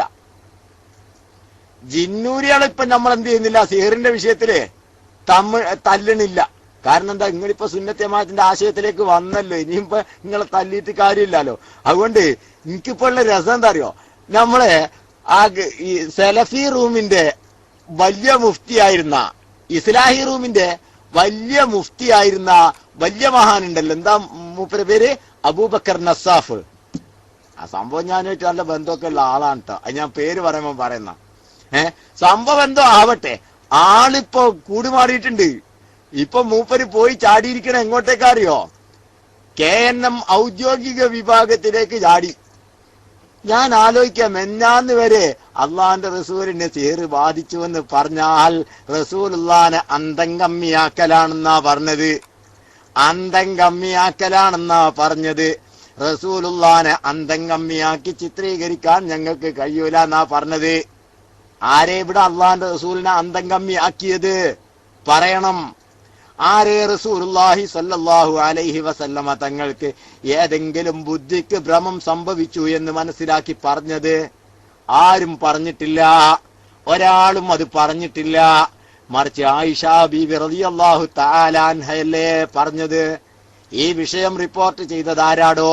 അത് ആയിഷ ബീവി റളിയല്ലാഹു തആല അൻഹയാണ്. ആയിഷ ബീവി റളിയല്ലാഹു തആല അൻഹ പറഞ്ഞത് എന്താ? റസൂലുള്ളാഹി ഒരു കാര്യം ചെയ്തിട്ടുണ്ടോന്ന്, ചെയ്താലും ചെയ്തിട്ടുണ്ടോന്ന് തോന്നുക, ചെയ്തിട്ടില്ലെങ്കിലും ചെയ്തോണെന്ന് തോന്നുക. ഇതെന്തിനെ കുറിച്ചാ ഇപ്പൊ പറഞ്ഞത് സുഹൃത്തുക്കളെ? എന്തിനെ കുറിച്ചാ ഇപ്പൊ പറഞ്ഞത്? ഒരു കാര്യം ചെയ്തിട്ടുണ്ടോന്ന് തോന്നുക. ചിലപ്പോ ചെയ്തിട്ടുണ്ടാവില്ല, ഞാനത് ചെയ്തിട്ടുണ്ടല്ലോ എന്ന് തോന്നുക. ചിലപ്പോ ചെയ്തിട്ടുണ്ടാവൂല, എന്നാലും ചെയ്തിട്ടുണ്ടാവും, എന്നാലും ചെയ്തിട്ടില്ലല്ലോ എന്ന് തോന്നുക. ഇതെന്തിനെ കുറിച്ച് ആയിഷ ബീവി പറഞ്ഞത്? സഹോദര മനസ്സിലാക്കിക്കോ, ഭാര്യ ഭർത്തൃ ബന്ധത്തെ കുറിച്ചല്ലേ ആ പറഞ്ഞത്. റസൂലുള്ളാഹി സല്ലല്ലാഹു അലൈഹി വസല്ലമ തങ്ങൾ സംസർഗത്തിൽ ഏർപ്പെട്ടിട്ടുണ്ടോ ഇല്ലയോ എന്ന ആ ഒരു സംശയമല്ലേ ഉണ്ടായത്, അല്ലാതെ മറ്റേതെങ്കിലും വിഷയത്തിലാണോ? അതല്ലേ ഭാര്യ ഭർത്താക്കന്മാർക്കിടയിൽ വിട്ടുപിരിക്കുന്നതാണ് സിഹറടോ? മനസ്സിലാക്കിക്കോ. അതല്ലേ ഭാര്യയുടെയും ഭർത്താവിന്റെയും ഇടയില് ഫിർഖത്തുണ്ടാക്കുന്നതാണ് സിഹർ എന്ന് പറയുന്നത്. ആയിഷാ ബീവിയുടെയും റസൂലുള്ളാന്റെയും ഇടയിൽ വിട്ടുപിരിക്കാൻ, ഭാര്യമാരുടെയും റസൂലുള്ളാന്റെയും ഇടയിൽ ഭിന്നിപ്പുണ്ടാക്കാൻ പിശാച് കണ്ടെത്തിയ ഒരു പരിപാടി. അല്ലാതെ റസൂൽ എന്തേ അബൂബക്കർ സിദ്ദീഖ് തങ്ങൾ ഇതറിയാതെ പോയി? നിങ്ങൾ ന്യായമായി ചോദിച്ച ചോദ്യമുണ്ടല്ലോ, ശരിയാണ്. അബൂബക്കർ സിദ്ദീഖ് തങ്ങൾക്ക് അറിയില്ലായിരുന്നു, ഉമറുൽ ഫാറൂഖ് തങ്ങൾക്കും അറിയില്ലായിരുന്നു. കാരണം റസൂലുള്ളാന്റെ പൊതുജീവിതത്തിൽ ഈ വിഷയം ബാധിച്ചിട്ടില്ല. ബാധിച്ചിരിക്കുന്നത് പേഴ്സണൽ പ്രോബ്ലമാണ് ഉണ്ടായത്. അതെവിടെയാണ്? കിടപ്പറയിലാണ്. അത് മനസ്സിലാക്കിയത് ആയിഷാ ബീവിയാണ്. മനസ്സിലാക്കിക്കോ. അതിന് റസൂലുള്ളാനെ അന്തംഗമ്യാന്ന് പറയണ്ട. റസൂലുള്ളാന്റെ പബ്ലിക്കായ ഒരു കോണ്ടാക്റ്റിലുണ്ടായ പ്രശ്നമല്ല അത്. റസൂലുള്ളാഹി തങ്ങളുടെ പബ്ലിക് ജീവിതത്തിലുണ്ടായ വിഷയമല്ല അത്. മറിച്ച് മണിയറയിലുണ്ടാകുന്ന പ്രശ്നങ്ങളാണ്. അത് റിപ്പോർട്ട് ചെയ്യേണ്ടവരാരാ? അത് ആയിഷാ ബീവി തന്നെ. ആയിഷാ ബീവി തന്നെയാണ് അത് റിപ്പോർട്ട് ചെയ്തതും. അത് മറ്റൊരാളും അറിഞ്ഞിട്ടില്ല. എന്തുകൊണ്ട് അറിഞ്ഞിട്ടില്ല? അത് പബ്ലിക്കായ ഒരു ഇമേജിനെ ബാധിക്കുന്നതായിരുന്നില്ല. നിങ്ങൾ എന്തെങ്കിലും പൊട്ടത്തരം മനസ്സിലാക്കി വെക്കുക. എന്നിട്ട് പിന്നെ ആയിഷാ ബീവി എന്താ അങ്ങനെ പറഞ്ഞ്? പെണ്ണല്ലേ ചങ്ങായി, അങ്ങനൊക്കെ അല്ലേ പറയാൻ പറ്റുള്ളൂ. അങ്ങനല്ലേ പറയാൻ പറ്റുള്ളൂ. ആയിഷാ ബീവി ഒരു പെണ്ണല്ലേ. ആയിഷാ ബീവിക്ക് ഇപ്പൊ അങ്ങനെ ഒരു സൂചന ഒക്കെ അല്ലേ പറയാൻ പറ്റും. ഒരു കാര്യം ചെയ്തോന്ന് ചെയ്തിട്ടില്ലാന്ന് വെച്ചാൽ ചെയ്തോന്ന് അങ്ങനൊക്കെ പറഞ്ഞതാണ്. അതൊരു സൂചന നൽകിയതാണ്. പക്ഷെ നിങ്ങളെ മാതിരിയുള്ള മരപ്പട്ടന്മാര് വേക്കിൽ വരുന്നുള്ള ആയിഷാ ബീവിയും ചിന്തിച്ചിട്ടുണ്ടാവൂല. എന്തോ അല്ലാഹു ആലം. എല്ലാ മുജാഹിദീങ്ങളെ നിങ്ങളെ അവസ്ഥ എന്താ? ഈ ഒരു ഹദീസിനെ നിങ്ങൾ നിഷേധിക്കാൻ പോകുന്നത് എന്തിനാന്നാ എനിക്ക് തിരിയാത്തത് എന്താ? ഈ ഹദീസിന് നിങ്ങൾ എന്തിനാ നിഷേധിക്കാൻ പോകുന്നത്? ഇതായിട്ട് നിങ്ങളെ പ്രശ്നം എന്താ? എനിക്ക് അതാ തിരിയാത്തത്. റസൂലുള്ളാഹിക്ക് പിരാന്താന്ന് വരൂല ഈ ഹദീസ് കൊണ്ട്. റസൂലുള്ള അന്തംഗമ്യാന്നും വരൂല ഈ ഹദീസ് കൊണ്ട് നിങ്ങൾ പറയും പോലെ. മറിച്ച് നബി സല്ലല്ലാഹു അലൈഹി വസല്ലമ തങ്ങളുടെ പേഴ്സണൽ ജീവിതത്തിൽ ഉണ്ടായ ഒരു വിഷയം, അത്രയല്ലേ ഉള്ളൂ. അതിനിപ്പോ എന്താ കുഴപ്പമുള്ളത്? അല്ലാഹു തആല കാക്കട്ടെ. ഞാൻ മൈക്ക് വിടുന്നു. ചോദ്യകർത്താക്കൾക്ക് വീണ്ടും മൈക്കിലേക്ക് സ്വാഗതം. അസ്സലാമു അലൈക്കും.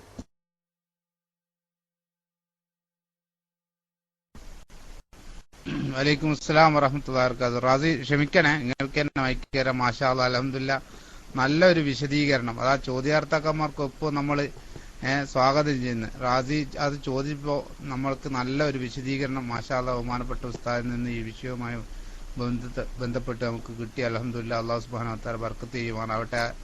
ഇടയ്ക്ക് മൈക്കിൽ വന്നത് കാരണം റാസി നേരത്തെ ചോദിച്ചിരുന്നു ഉസ്താദെ, അത് പിന്നെ അതെങ്ങനെയാ മനസ്സിലാവുക എന്നുള്ള. മുജാഹിദില് എല്ലാ എട്ടും പൊട്ടും തിരിഞ്ഞിട്ടും നട്ടം തിരിഞ്ഞ ഒരു ചോദ്യം അത്. കാരണം സിഹിർ ഉണ്ട് എന്ന് പറഞ്ഞു കേട്ടപ്പോ എല്ലാ വഹാബികളും പിന്നെ അവരെ ഉസ്താദന്മാരോട് തന്നെ ചോദിക്കാൻ തുടങ്ങി. എന്താ ചോദിക്കാൻ തുടങ്ങിയ? ഉണ്ടെങ്കിൽ അതെങ്ങനെയാ മനസ്സിലാവാൻ? അത് വെച്ചിട്ട് അവരെ യോഗങ്ങളിൽ പോലും അവര് മുജാഹിദിന്റെ മൗലവിമാർ പെട്ട പാട് വല്ലാത്തൊരു പാട് തന്നെയാണ് പെട്ടത്. ഏതായാലും അൽഹംദുലില്ലാഹ് ഈ സമയത്ത് എല്ലാവരും അത് ഓർക്കുന്നത് ഒന്ന് നന്നായിരിക്കും. അതേ സ്ഥാനത്ത് നമ്മുടെ സുന്നി ഉസ്താദന്മാരോട് ചോദിക്കുന്ന സമയത്ത് പിന്നെ ഇൻഷാ അല്ലാഹ് പിന്നെ ചോദിക്കുന്ന സമയത്ത് വളരെ പിന്നെ കറക്റ്റ് ആയിക്കൊണ്ട് പെട മറുപടിയാണ് നമുക്ക് കിട്ടുന്നത്. അല്ലാഹു സുബ്ഹാനഹു വ തആല നമ്മുടെ ഉസ്താദുമാർക്കൊക്കെ ദീർഘായുസ്സും ആരോഗ്യവും ആഫിയത്തും പ്രദാനം ചെയ്യുമാറാവട്ടെ. അതേ സ്ഥാനത്ത് ഇൻഷാ അല്ലാഹ് റാസി ക്ഷമിക്കണം, ഉസ്താദ് 2 മിനിറ്റ് കൊണ്ട് എത്തുന്നു പറഞ്ഞിട്ടുണ്ട്. അതുകൊണ്ടാണ് മൈക്കിൽ അല്പം ഞാൻ തുടരുന്നത്. മറ്റുള്ള ആളുകളൊക്കെ ക്ഷമിക്കണം. പിന്നെ യഥാർത്ഥത്തിൽ നമുക്കറിയാം ഇവര് യഥാർത്ഥത്തിൽ 1-2 പിന്നെ വർഷം മുമ്പ് 2-3 വർഷമായിട്ടുണ്ടാവും അല്ലെ സുഹൃത്തുക്കളെ, ഈ സ്ഥിരീകരിച്ച ശേഷം സിഹിർ സ്ഥിരീകരിച്ചിട്ട് എത്രയായി മുജാഹിദുകള്? എത്ര വർഷമായിട്ടുണ്ടാവും ചുരുങ്ങിയത്? എല്ലാ മുജാഹിദും, കാരണം ഒറ്റ മുജാഹിദും സിഹിർ സ്ഥിരീകരിച്ചിട്ടില്ല. കാരണം അത് 4 അത്രയായിക്കുള്ളൂ ഹനീസിരിട്ടി അടിച്ചവർ. അപ്പോ ഫസ്റ്റ് തന്നെ ഒരു മുജാഹിദുകാരും അംഗീകരിച്ചിട്ടില്ല എന്നുള്ളതിന്റെ തെളിവാണ്. ഫസ്റ്റ് തന്നെ സക്കരിയ സലാഹി പിന്നെ മടവൂരികളോട് ചോദിക്കുന്ന ഒരു ചോദ്യമുണ്ട്. സിഹിർ അത് യഥാർത്ഥത്തിൽ യാഥാർത്ഥ്യം അല്ലെങ്കിൽ പിന്നെ എന്തിനാ സബുൽ മൂബിക്കാത്തിൽ അത് എഴുതുന്നത് എന്ന് ചോദിച്ച്, വൻദോഷങ്ങളിൽ എന്തിനാണ് അത് എഴുതിയത്? സിഹിർ കൊണ്ട് അങ്ങനെ ഒരു കാര്യമൊന്നുമില്ല. എന്നാ പിന്നെ മന്ദോഷത്തിൽ നല്ലൊരു ചോദ്യം, മൂപ്പർക്ക് അങ്ങനെ ചോദ്യം നല്ല സ്വലം കിട്ടും. അതന്നെ സുല്ലമി മടവൂരിയാണല്ലോ, അപ്പൊ സുല്ലമിനോട് ചോദിച്ചതാണ്. മൂപ്പർ ഉസ്താദും കൂടിയാണ്, മടവൂരിയാണ്. യഥാർത്ഥത്തിൽ സുല്ലമീനെ നമ്മൾ തള്ളേണ്ട ആവശ്യമില്ല. കാരണം സുല്ലമി എന്ന് പറഞ്ഞാൽ മുജാഹിദിന്റെ കൂട്ടത്തില് അത്യാവശ്യം വക്രബുദ്ധിയും അത്യാവശ്യം ഇങ്ങനെ വായനാശേഷിയും പിന്നെ ഹദീസൊക്കെ ഓതുവാൻ പറയാനും ചെയ്യുന്ന ആളാണ് ഈ സുല്ലമി. ഈ സുല്ലമിയാണ് എല്ലാ വഹാബികളുടെയും നേതാവ്. ചുരുക്കത്തിൽ പറഞ്ഞാൽ നമുക്കറിയാം, വലിയ വലിയ ഗണ്ണനങ്ങളും സംവാദങ്ങളിലും ഒക്കെ മുമ്പ് സുല്ലമിയാണ് പങ്കെടുക്കാറുള്ളത്. അതൊക്കെ പരാജയമായിരുന്നു എന്നുള്ളത് അൽഹംദുലില്ലാ പിന്നീട് അദ്ദേഹം തന്നെ സ്ഥിരീകരിച്ചിട്ടുണ്ട്. അപ്പൊ നിങ്ങളൊന്ന് മനസ്സിലാക്കുക, 1400 വർഷം മുമ്പ് നബി സല്ലല്ലാഹു അലൈഹി വസല്ലമ വ്യക്തമായി പഠിപ്പിച്ചതും ഇന്ന് വരെയുള്ള മുഴുവൻ പണ്ഡിതന്മാരും രേഖപ്പെടുത്തിയതും വെച്ചതായ ഒരു നിയമം ദീനിന്റെ വൻദോഷത്തിൽപ്പെട്ടതും അത് ചെയ്യാൻ പാടില്ലാത്തതും മുസ്ലിങ്ങൾക്കിടയിലും അല്ലാത്തവർക്കിടയിലും നടന്നു വരുന്നതുമായ ഒരു യാഥാർത്ഥ്യത്തെ എത്ര കാലമാണ് അവർ ഒളിപ്പിച്ചു വെച്ചത്? പിന്നെ വലിയ പ്രശ്നമായി. അങ്ങനെയാണ് സിഹിറിനെ പറ്റിയിട്ട് അവരെ സ്ഥിരീകരിച്ചത്. അങ്ങനെ സ്ഥിരീകരിച്ച ശേഷം മറ്റുള്ള മടവൂരികളും ഇത് ഭാഗികമായിട്ട് അംഗീകരിക്കേണ്ടി വന്നു. എന്തുകൊണ്ട്? ഈ സക്കരിയ സലാഹിയുടെ ഈ ചോദ്യം ഒരു നട്ടലിന് കൊള്ളുന്ന നെറുകയെ കൊള്ളുന്ന ഒരു ചോദ്യമായിരുന്നു. കാരണം വൻദോഷത്തിൽ ഇതെല്ലാവരും എണ്ണുന്നുണ്ടല്ലോ, അപ്പൊ കാര്യമില്ലാത്ത ഒരു സംഗതിക്ക് വൻദോഷത്തിൽ എണ്ണേണ്ട ആവശ്യം ഉണ്ടോ എന്നുള്ള ആ ചോദ്യം. അപ്പൊ യഥാർത്ഥത്തിൽ മുജാഹിദുകൾ മൊത്തത്തിൽ 8 ഗ്രൂപ്പും സിഹിർ ഉണ്ട് എന്നുള്ള കാര്യത്തിൽ അത് അംഗീകരിച്ചു. പിന്നെ അവരെ ചോദ്യം എന്ന് പറഞ്ഞാല് പിന്നെ അഭൗതികമായ നിലക്കുള്ള സഹായം പ്രതീക്ഷിച്ചു കഴിഞ്ഞാല്, അഭൗതികമായിട്ടുള്ള സഹായം ചോദിച്ചു കഴിഞ്ഞാല്, അത് ചോദിച്ചാലും അതുപോലെ തന്നെ സഹായം പ്രതീക്ഷിച്ചാലും അല്ലെ സഹായം കിട്ടും എന്നുള്ളത് വിശ്വസിച്ചാലും അത് ശിർക്കാണെന്ന് മൂപ്പർ മുമ്പ് പറഞ്ഞു വെച്ചിട്ടുണ്ട് എല്ലാ മുജാഹിദുകാരും. അപ്പൊ ഇതുകൊണ്ട് സുയിപ്പായി സിഹിർ സംഭവിക്കുന്നത് അഭൗതികാണല്ലോ സുഹൃത്തുക്കളെ. ഭൗതികമായിട്ട് സിഹിർ സംഭവിക്കുന്നത് നമ്മൾ കാണുവാ. സിഹിർ എന്ന് പറയുന്ന ഒരു സംഗതി അഭൗതികമാണ് അല്ലെ സുഹൃത്തുക്കളെ? അത് ഭൗതിക എന്ന് വിശ്വസിക്കുന്ന ആരെങ്കിലും ഉണ്ടോ? സിഹിർ ഭൗതിക എന്ന് വിശ്വസിക്കുന്ന എല്ലാ മുജാഹിദുകാരും ഉണ്ടെങ്കിൽ ഇൻഷാ അല്ലാഹ് ടെസ്റ്റ് അടിക്കുകയോ അതുപോലെ തന്നെ മൈക്കിലേക്ക് വരികയോ ഒക്കെ ചെയ്യാം. അപ്പൊ അഭൗതികമാണ്. അപ്പൊ ഇതും ഒരു പ്രശ്നമായി. അങ്ങനെ എന്താക്കി? അഭൗതികവും എന്തായാലും ഷിർക്കിന്റെ പട്ടികയിൽ നിന്നും അതും അവര് അൽഹംദുലില്ലാ തുടച്ചു നീക്കേണ്ടി വന്നു. പിന്നെ ഒന്നാണ് മനുഷ്യ കഴിവിൽ പെട്ടത് എന്നുള്ളത്. അപ്പൊ അതും കൂടി നീക്കേണ്ടി വരും. അതിനാണ് മനുഷ്യ കഴിവിന്റെ പരിധി പെട്ടത്. ഇൻഷാ അല്ലാഹ് പയ്യോളി ഉസ്താദ് പിന്നെ ഫ്രീ ആയി കഴിഞ്ഞാൽ ഇൻഷാ അല്ലാഹ് ഉസ്താദ് കൈപൊക്കണമെന്ന് അറിയിക്കുന്നു. പിന്നെ ഓക്കെ ഇൻഷാ അല്ലാഹ്. ജസാക്കല്ലാഹു ഖൈർ. അസ്സലാമു അലൈക്കും.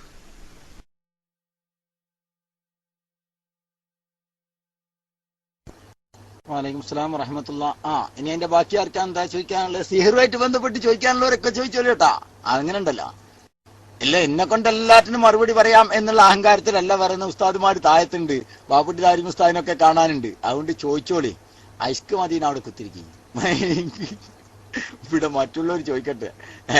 ഇഷ്ക് മദീന സുന്നിയല്ലേ, അപ്പൊ മറ്റുള്ളവർക്കൊന്നും മുൻഗണന കൊടുക്കുക നമുക്ക് സംശയം എല്ലാ ആൾക്കാർക്ക്.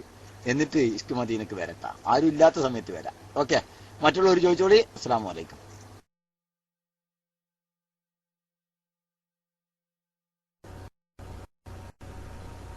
അസ്സലാമു അലൈക്കും വറഹ്മത്തുള്ളാഹി. ഒരാൾക്ക് 5 വർഷത്തോളമായി വയറുവേദനയാണ്. അയാൾ എക്സ്റേ മുതൽ MRI വരെയുള്ള പല വിദഗ്ധ ചികിത്സകളും വിദഗ്ധ ഡോക്ടർമാരുടെ പരിചരണത്തിൽ നടത്തി. എന്നിട്ടൊന്നും രോഗം സുഖപ്പെട്ടിട്ടില്ല. ഇപ്പോൾ അയാൾക്ക് ഒരു സംശയം, ഇത് സിഹറാണോ? ഇങ്ങനെ സംശയിക്കാൻ പറ്റുമോ എന്നതാണ് എന്റെ ചോദ്യം. ദുആവസിയത്തോടെ അസ്സലാമു അലൈക്കും വറഹ്മത്തുള്ളാഹി.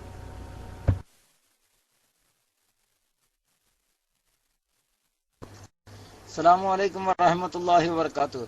സംശയിക്കണേന് തർക്കമിടുന്നില്ല, ആളെ സംശയിക്കാൻ ഞാൻ മതിയല്ലോ. എന്നിട്ട് സിഹറിന്റെ ഹല്ല് ചെയ്യാനുള്ള പണി അങ്ങ് നോക്കിക്കോട്ടെ. സിഹറാണെങ്കിൽ അങ്ങ് പോയിക്കോട്ടെ. ഇന്ന് ആള് ചെയ്തതാന്ന് സംശയിക്കണ്ട നമ്മള്. സിഹർ ആണെങ്കിലാണ്ട് പോയിക്കോട്ടെ എന്ന്. ഇപ്പൊ എന്താ സംശയിക്കണേന് എന്താ പഠിച്ചോനെ? സിഹറാറ്റാണെങ്കിലോ ആയിക്കോട്ടെ. എന്നാലോ അതിനെന്ത് ചെയ്യാ? പരിശുദ്ധമായ ഖുർആൻ കൊണ്ടുള്ള ഇലാജ് ഉണ്ടല്ലോ, അത് ചെയ്തോട്ടെ എന്ന്. കുട്ടികളുടെ കേസല്ലല്ലോ, പരിശുദ്ധ ഖുർആൻ കൊണ്ടുള്ള ഇലാജല്ലേ, അത് നടത്തിക്കോട്ടെ. സിഹറാണെങ്കിലാണ്ട് പോയിക്കോട്ടെ.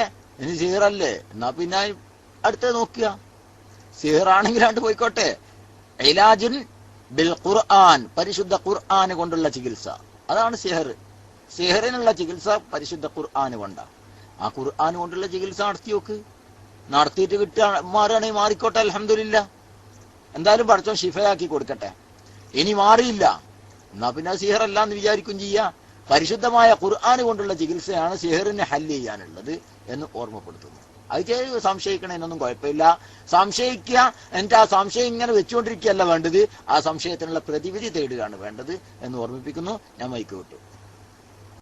ഹലോ, അസ്സലാമു അലൈക്കും. ഇത് ഈ സേറ് ഒരു ബയറ്റില് എന്തെങ്കിലും ഇത് കയറിക്കഴിഞ്ഞാല് അതിനെ പിന്നെ ഇതാക്കാൻ വേണ്ടിയിട്ട് നമുക്ക് ഈ ശ്രദ്ധിച്ചിട്ട് ഒഴിവാക്കാൻ വേണ്ടിയിട്ട് ഒരു ഷെയർ ചേഞ്ചിന് പറഞ്ഞിട്ട് ഇപ്പൊ നമ്മളെ കർണാടക ഭാഗത്തെല്ലാം ചെയ്യുന്നുണ്ട്. ബയറ്റിൽ എന്തെങ്കിലും ഷെയർ ഉണ്ടാകുന്ന അതിനെ ഒഴിവാക്കുന്നത് അങ്ങനെ ഇസ്ലാമികമായിട്ട് ഉള്ളതാണോ അല്ല എങ്ങനെയാണ് അതിന്റെ ഇത്? അതാണ് ഒരു ഉസ്താദ് പറഞ്ഞത്, അങ്ങനെ പറഞ്ഞതാണ് പോയിട്ട്. അതിനുശേഷം ഈ ബയറ്റിലുള്ളത് ഒരു പെണ്ണുങ്ങളെ ഒരു മരുന്ന് തന്നിട്ട് ഇങ്ങനെ ഇതാക്കുന്നത് ശ്രദ്ധിച്ചിട്ട് ആ ബയറ്റിലുള്ള സാധനം എടുക്കുന്നതാണ്. അതിൽ വഹാബികളും കൂടെ പോയിട്ട് ശ്രദ്ധിച്ച കുറെ കഥകളെല്ലാം ഉണ്ട്. അത് എന്ത് ഇസ്ലാമിക ഉള്ളതാണോ അത് എങ്ങനെയാണെന്ന് ഉസ്താദ് വിശദീകരിക്കുക. അസ്സലാമു അലൈക്കും.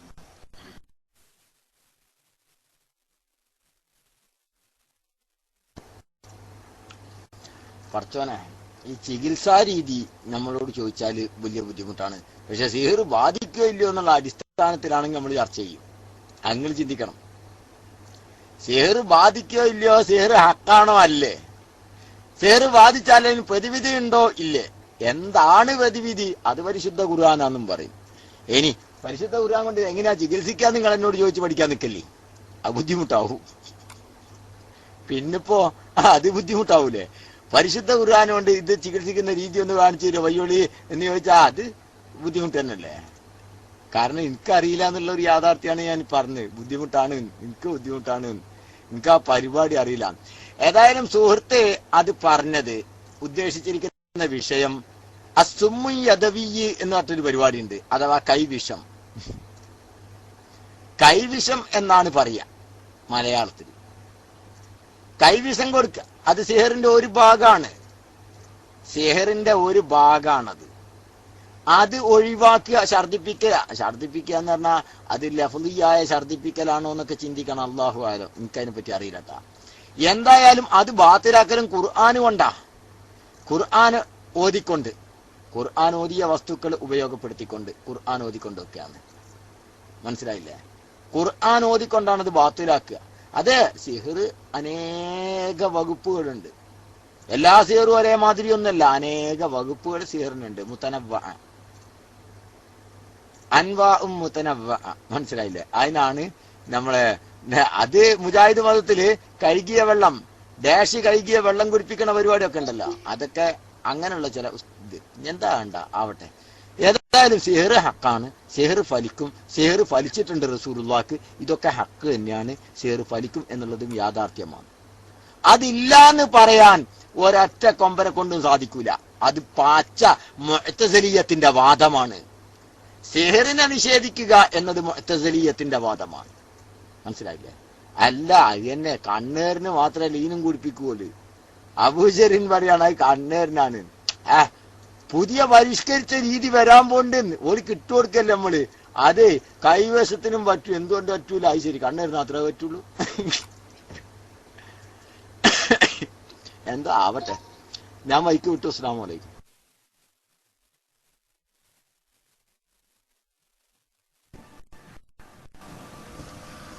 അതുപോലെ തന്നെ ഈ മറ്റേ കിളി നോക്കള്, ഇങ്ങനത്തെ ഈ കൈ നോക്കള് കാര്യങ്ങളെല്ലാം ഉണ്ടല്ലേ, അതെല്ലാം അങ്ങനെ സേറിൽ പെട്ടതാണോ അല്ല ഇത് ഇങ്ങനെ ജിന്നി ഇതായിട്ടുള്ളതായി കുറെ കൈ നോക്കിയിട്ട് അതുപോലെ തന്നെ മറ്റേ കിളിയെടുത്തിട്ട് നോക്കള് ചുറ്റെടുത്തിട്ട് അതുപോലത്തെ കാര്യങ്ങളെല്ലാം ഉണ്ടല്ലേ, അതും ഒന്നും കൂടി. അസ്സലാമു അലൈക്കും.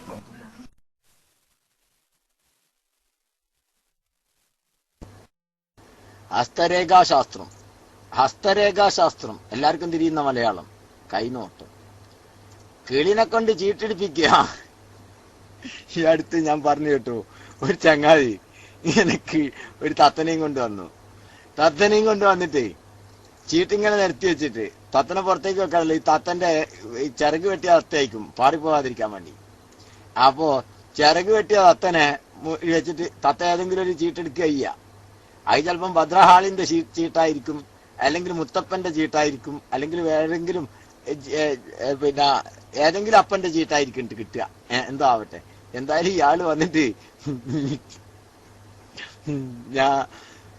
വന്നിട്ട് ഇപ്പൊ തത്തനെടുത്ത് കൊണ്ട് പുറത്തേക്ക് വെച്ചപ്പോഴേ പൂച്ച ഇങ്ങനെ നോക്കിയിട്ടുണ്ടെങ്കിൽ ഒരൊറ്റ ചാട്ടം പറഞ്ഞിട്ട് തത്തമ്മനെ എടുത്ത് കണ്ട് പൂച്ച സലാമു അലൈക്കും തന്നെ ഒറ്റ പോക്ക. ഇയാള് മൂക്കത്ത് വരല ചെങ്ങനെ നിന്നു. കാരണം ഈ ഹസ്തരേഖാ ശാസ്ത്രം നോക്കണ ഈ മഹാന് പാർച്ചോനെ പൂച്ച ചാടുന്നുള്ളത് കാണാനായില്ലേ. മറ്റോനെ ഭാവി പിന്നെ പറയണ ആളാണ്. സ്വന്തം തത്തക്കുഞ്ഞിന്റെ ഭാവി എന്താന്നുള്ളത് ഈ മിസ്കീന് മനസ്സിലായില്ലേ.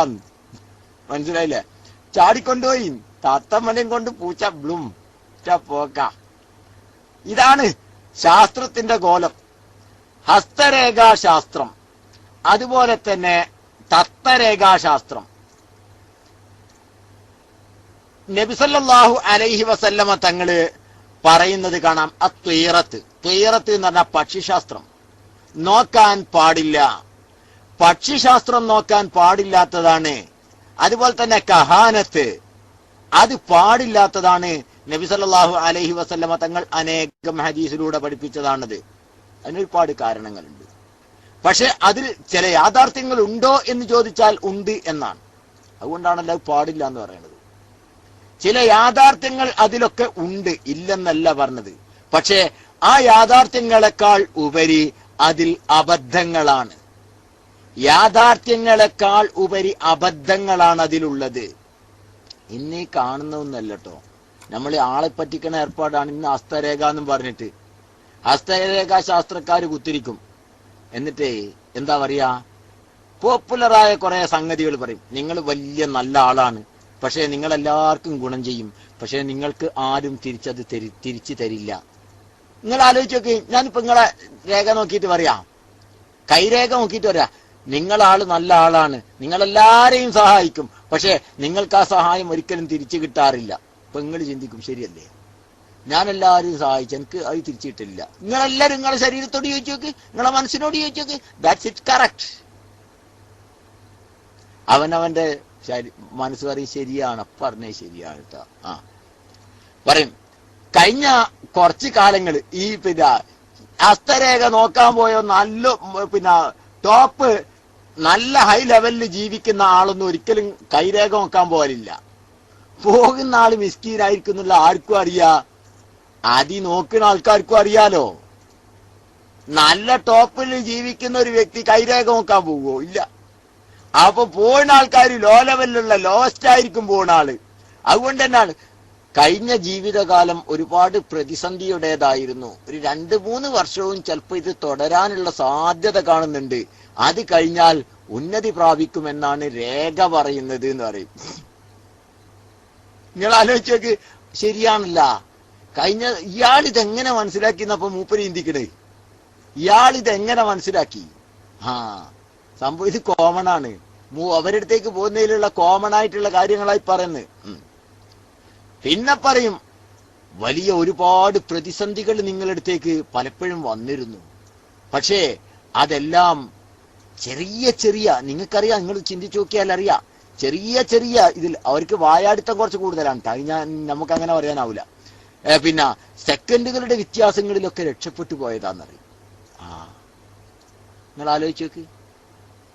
അപ്പോഴാ ഇവൻ ചിന്തിക്കുക, ശരി തന്നെട്ടാ, ഇന്നലെ ഞാനേ ജീപ്പിൽ ഇങ്ങനെ പോകുന്ന സമയത്ത് പെട്ടെന്നൊരു വണ്ടി വന്ന് മുന്നിൽ ബ്രേക്ക് ഇട്ടില്ലേ, റബ്ബേ, ഒരു സെക്കൻഡ് തെറ്റിയിട്ടുണ്ടെങ്കിൽ തീർന്നീനു. എന്താ ഇങ്ങനെ ആലോചിച്ചു കൂട്ടു. ചിലത് തെറ്റും ചെയ്യും, പക്ഷെ തെറ്റുന്നതൊക്കെ ശരിമലങ്ങ് മാഞ്ഞു പോവും. തെറ്റണതൊക്കെ ശരിമല് മാഞ്ഞും പോവും. ഇതാ ഉണ്ടാവുക.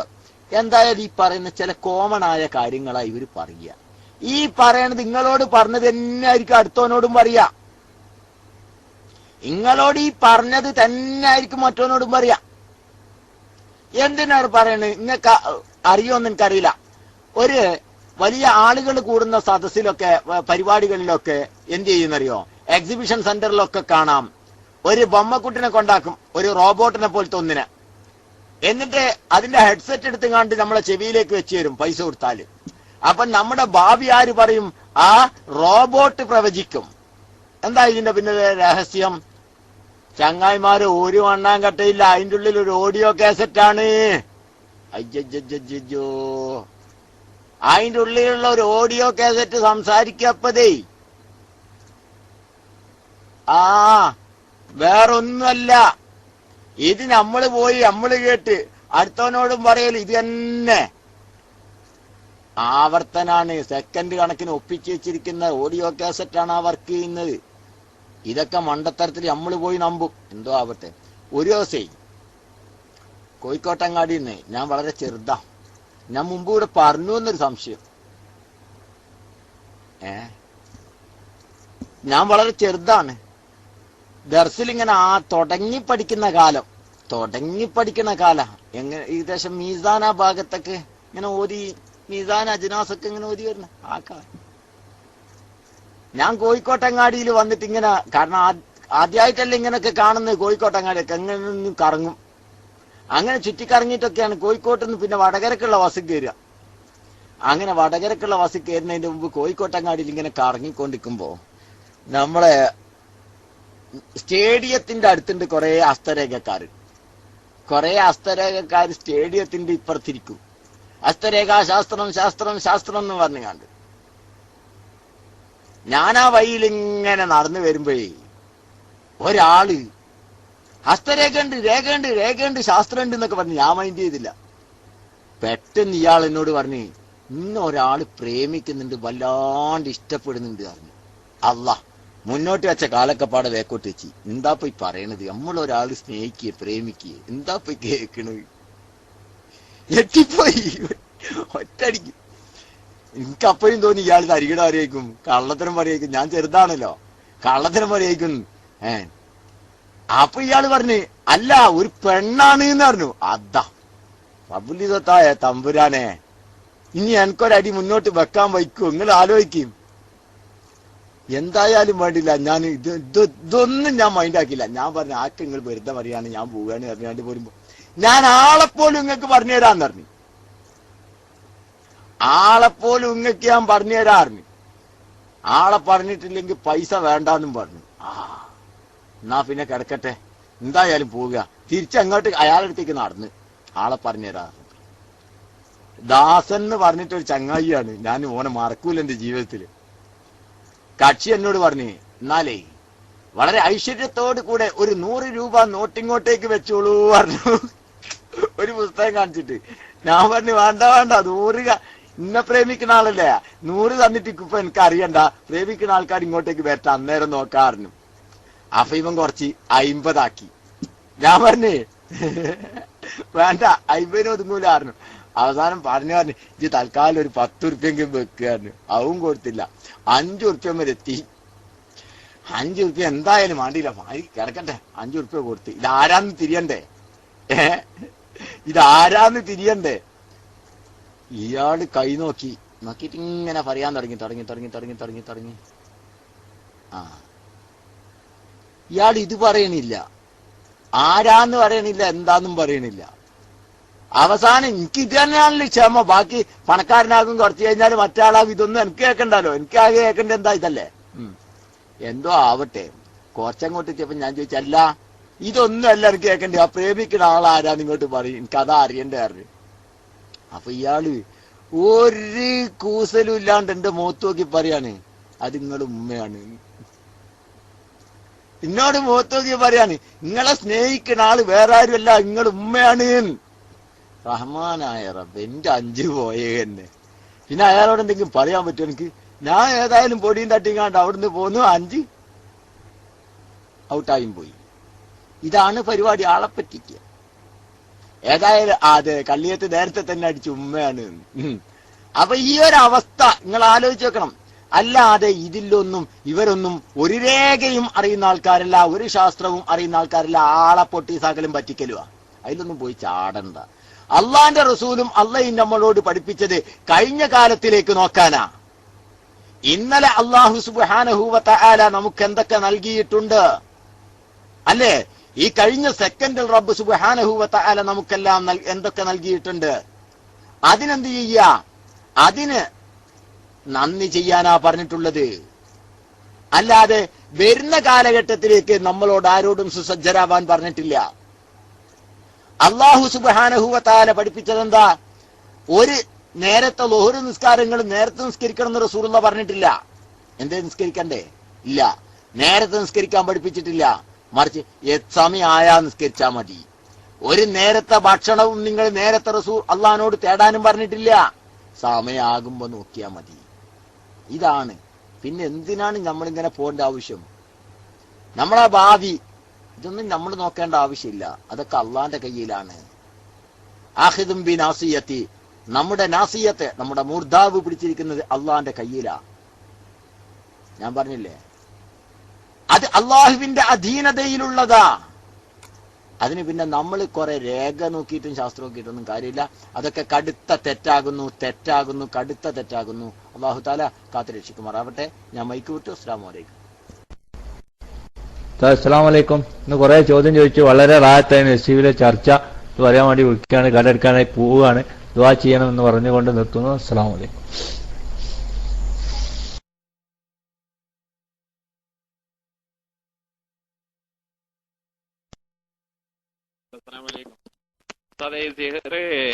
കണ്ണീറാണെന്ന് അറിയില്ല. അത് മനസ്സിലായി കഴിഞ്ഞാൽ അത് പറഞ്ഞ ആളെ, കണ്ണു പറ്റിച്ച ആളെ കുടിച്ച വെള്ളം ബാക്കി കുടിച്ചാ മതി, അല്ല അതുകൊണ്ട് കുളിച്ചാ മതി എന്നുള്ള ഒരു ഹദീസ് അങ്ങനെ വല്ലതും ഉണ്ടോ? ഞാനൊരു പുസ്തകത്തിൽ നിന്ന് വായിച്ചാണ്. ഇത് എഴുതിയത് ഡോക്ടർ മുഹമ്മദ് ബിൻ സുലൈമാൻ അൽ അഷ്കർ ആണ്. ഇതിന് യഥാർത്ഥം പറഞ്ഞാൽ നന്നായിരുന്നു. അസ്സലാമു അലൈക്കും.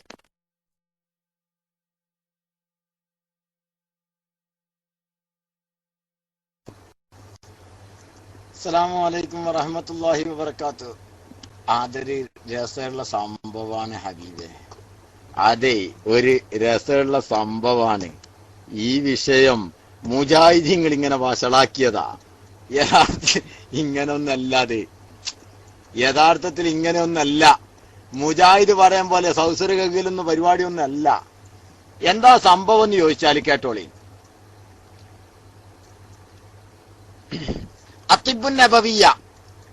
തിബ്ബുൻ നബവിയുണ്ട്. നബി സല്ലല്ലാഹു അലൈഹി വസല്ലം തങ്ങൾ ചില ചികിത്സാ രീതി പഠിപ്പിച്ചിട്ടുണ്ട്. ശരി, ഹദീസിൽ കാണാവുന്നതാണ്. അഖ്ബറന അഹ്മദ് ബിൻ മുഹമ്മദ് അൽ മക്കി ഹദ്ദസന അലിയു ഹദ്ദസന അൽ ഖഅനബിയു. അങ്ങനെ പോയിട്ട് ഹദീസിന്റെ സനദൊന്നും വായിക്കാനാവൂല. അന്നഹു ഖാല, ബഹുമാനപ്പെട്ടവർ പറയാണ്, റഅ ആമിർ ബിൻ റബീഅ റളിയല്ലാഹു തആല അൻഹു കണ്ടു. ആരെ? സഹ്ല ബിൻ ഹുനൈഫ് തങ്ങളെ കണ്ടു. യഗ്തസിലു, കുളിക്കുകയാണ്. ആര് കുളിക്കുകയാണ്? സഹ്ല ബിൻ ഹുനൈഫ് തങ്ങളെ കുളിക്കുന്നത് കണ്ടു. ആര്? ആമിർ ബിൻ റബീഅ തങ്ങളെ കണ്ടു. ഫഖാല, ആമിർ ബിൻ റബീഅ തങ്ങൾ പറഞ്ഞു, വല്ലാഹി മാ റഅയ്തു കൽ യൗമി എന്ന് പറഞ്ഞ് ഇങ്ങനെ നീട്ടി പറഞ്ഞ ഹദീസാണ്. ഏതായാലും നല്ല മൊഞ്ചുള്ള ഒരു മനുഷ്യനാണ് ആര്? സഹ്ല ബിൻ ഹുനൈഫ് തങ്ങളെ. ഇങ്ങനത്തെ ഒരു മനുഷ്യനെ ഞാൻ ഇതുവരെ കണ്ടിട്ടില്ല. ഇങ്ങനെ ഒരു മനുഷ്യനെ ഞാൻ ഇതുവരെ കണ്ടിട്ടില്ല. അത്രയും മൊഞ്ചുള്ള ആളല്ലേ സഹ്ല ബിൻ ഹുനൈഫ് എന്ന് പറഞ്ഞു. ഇത് പറഞ്ഞ് തീരേണ്ട താമസം ആളത കിടക്കണോ, നിലത്ത് വീണുപോയി. ആള് വീണു. സഹ്ല ബിൻ ഹുനൈഫ് തങ്ങള് വീണുപോയി. സഹ്ല ബിൻ ഹുനൈഫ് തങ്ങള് തല ഉയർത്തണില്ല. നബി സല്ലല്ലാഹു അലൈഹി വസല്ലം തങ്ങളുടെ അടുത്തേക്ക് കൊണ്ടുപോയി. അപ്പോ നബി സല്ലല്ലാഹു അലൈഹി വസല്ലം തങ്ങൾ ചോദിച്ചു, അല്ല എന്ത് പറ്റി? സഹ്ല ബിൻ ഹുനൈഫ് തങ്ങൾക്ക് എന്ത് പറ്റി? എന്താണ് വിഷയം എന്ന് ചോദിച്ചു. ഹൽ തത്തഹിമൂന ബിഹി അഹദ, ആരെങ്കിലും ഈ വിഷയത്തിൽ വല്ല സംശയം ഉണ്ടോ ചോദിച്ചു. ഖാലു, സഹാബ കിറാമ് പറഞ്ഞു, നത്തഹിമു ആമിർ ബിൻ റബീഅ, ആമിർ ബിൻ റബീഅ തങ്ങളെ ഞങ്ങൾ സംശയിക്കുന്നുണ്ട്.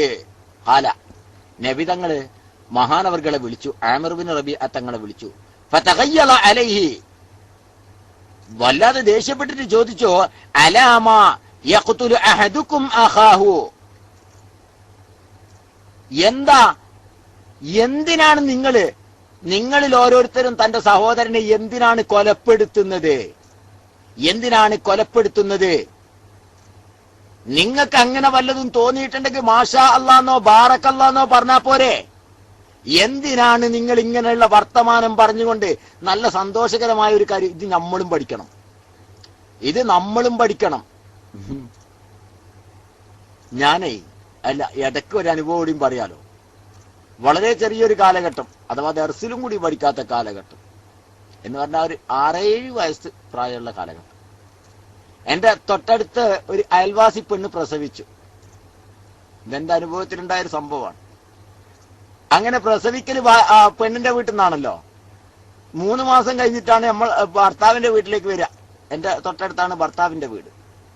അങ്ങനെ കുട്ടിനായിട്ട് ഇങ്ങനെ വന്ന് പുറത്തേക്ക് ഇങ്ങനെ നിൽക്കുന്ന കണ്ട് ഞാനിങ്ങനെ ആ കുട്ടിനെ ഇങ്ങനെ താലോലിച്ച, ചെറിയ കുട്ടിയല്ലേ, താലോലിച്ച. ഇന്നാ കുട്ടി ഇവിടെ ഉണ്ട് കേട്ടോ, UAE-ലുണ്ട്, അതുകൊണ്ടാണ് ഞാൻ പറയുന്നത്. എന്തോ ആവട്ടെ, കുട്ടിനെ താലോലിച്ച് ഞാൻ വെറുതെ ജസ്റ്റ് പറഞ്ഞു പോയി. എന്റെ നാവിനാട്ട് വീണുപോയി. എന്ത് നല്ല കുട്ടിയാണ് കേട്ടോ, കാരണം അവളൊന്ന് സന്തോഷിപ്പിക്കാന്ന് ഞാൻ ഉദ്ദേശിച്ചുള്ളൂ. അപ്പോ സ്വാഭാവികം തൊട്ടടുത്തേക്കുന്ന വേറെ പെണ്ണ് നാക്കി, പടച്ചോനെ ഞാൻ എന്തോ വലിയ പാതകം ചെയ്തതുപോലെ ആയിപ്പോയി, എന്തോ വല്ലാത്തൊരു പാതകം ചെയ്തതുപോലെ ആയിപ്പോയി. സ്വാഭാവികം എന്തേ, ഞാൻ ചെറിയ കുട്ടിയല്ലേ, 6 വയസ്സ് പ്രായം അല്ലെങ്കിൽ ഒരു 7 വയസ്സ് പ്രായം, എനിക്ക് ഇതൊന്നും അറിയില്ല. ഞാനെന്തേ ഉദ്ദേശിച്ചുള്ളൂ, നല്ല കുട്ടിയാണ് കേട്ടോ എന്ന് പറഞ്ഞ് ആ ഉമ്മാക്കൊരു സന്തോഷം ഉണ്ടാവുമല്ലോ എന്നേ ഞാൻ കരുതിയുള്ളൂ. അത്രയും ഞാൻ ചിന്തിച്ചതേ ഉള്ളൂ. പക്ഷെ ഇങ്ങനെ വന്നപ്പോ ഞാനത് പറയാൻ പാടില്ലായിരുന്നു എന്ന് പിന്നെ എനിക്ക് ബോധ്യപ്പെട്ടു. ആ സമയത്ത് ഇങ്ങനെ മറ്റേ പെണ്ണ് നാക്കിയപ്പോഴേ ഞാനൊരൊറ്റ ഓട്ട, പിന്നെ അവിടെ നിന്നില്ല. പിന്നെ ഞാൻ ആ വഴിയേ പോയില്ല. അന്ന് മുതൽ ഞാനൊരു കുട്ടിനെ കണ്ടാലും പറയൂല നല്ല കുട്ടിയാണ്, നല്ല കുട്ടിയാണ് കേട്ടോ എന്ന് ഞാൻ പറയൂല, ഒന്നും പറയില്ല, മുണ്ടാവുക്കൂ. ഞാനൊന്ന് പഠിച്ചു ആ പാഠം. കാരണം ജീവിതത്തിൽ ഒറ്റ പ്രാവശ്യം പെട്ടപ്പോ ഞാൻ ആ ഭാഗം ഓർമ്മിച്ചു. പിന്നെ എനിക്ക് എപ്പോഴും പേടിയാ, കാരണം ജനങ്ങൾ എങ്ങനെ മനസ്സിലാക്കുന്ന അറിയില്ലല്ലോ. എന്തോ ആവട്ടെ, നമുക്ക് അങ്ങനെ സന്തോഷമുള്ള എന്തെങ്കിലും പറയണമെന്ന് തോന്നിയാല് മാഷാ അല്ലാ നല്ലതാണ് കേട്ടോ, നല്ല കുട്ടിയാണെന്ന് പറയാം. ബാറക്കല്ലാ നല്ല കുട്ടിയാണ് കേട്ടോ എന്ന് പറയാം. ഇതാണ് നബി തങ്ങൾ പറയുന്നത്. നിങ്ങൾക്ക് അങ്ങനെ പറഞ്ഞാ പോരെ.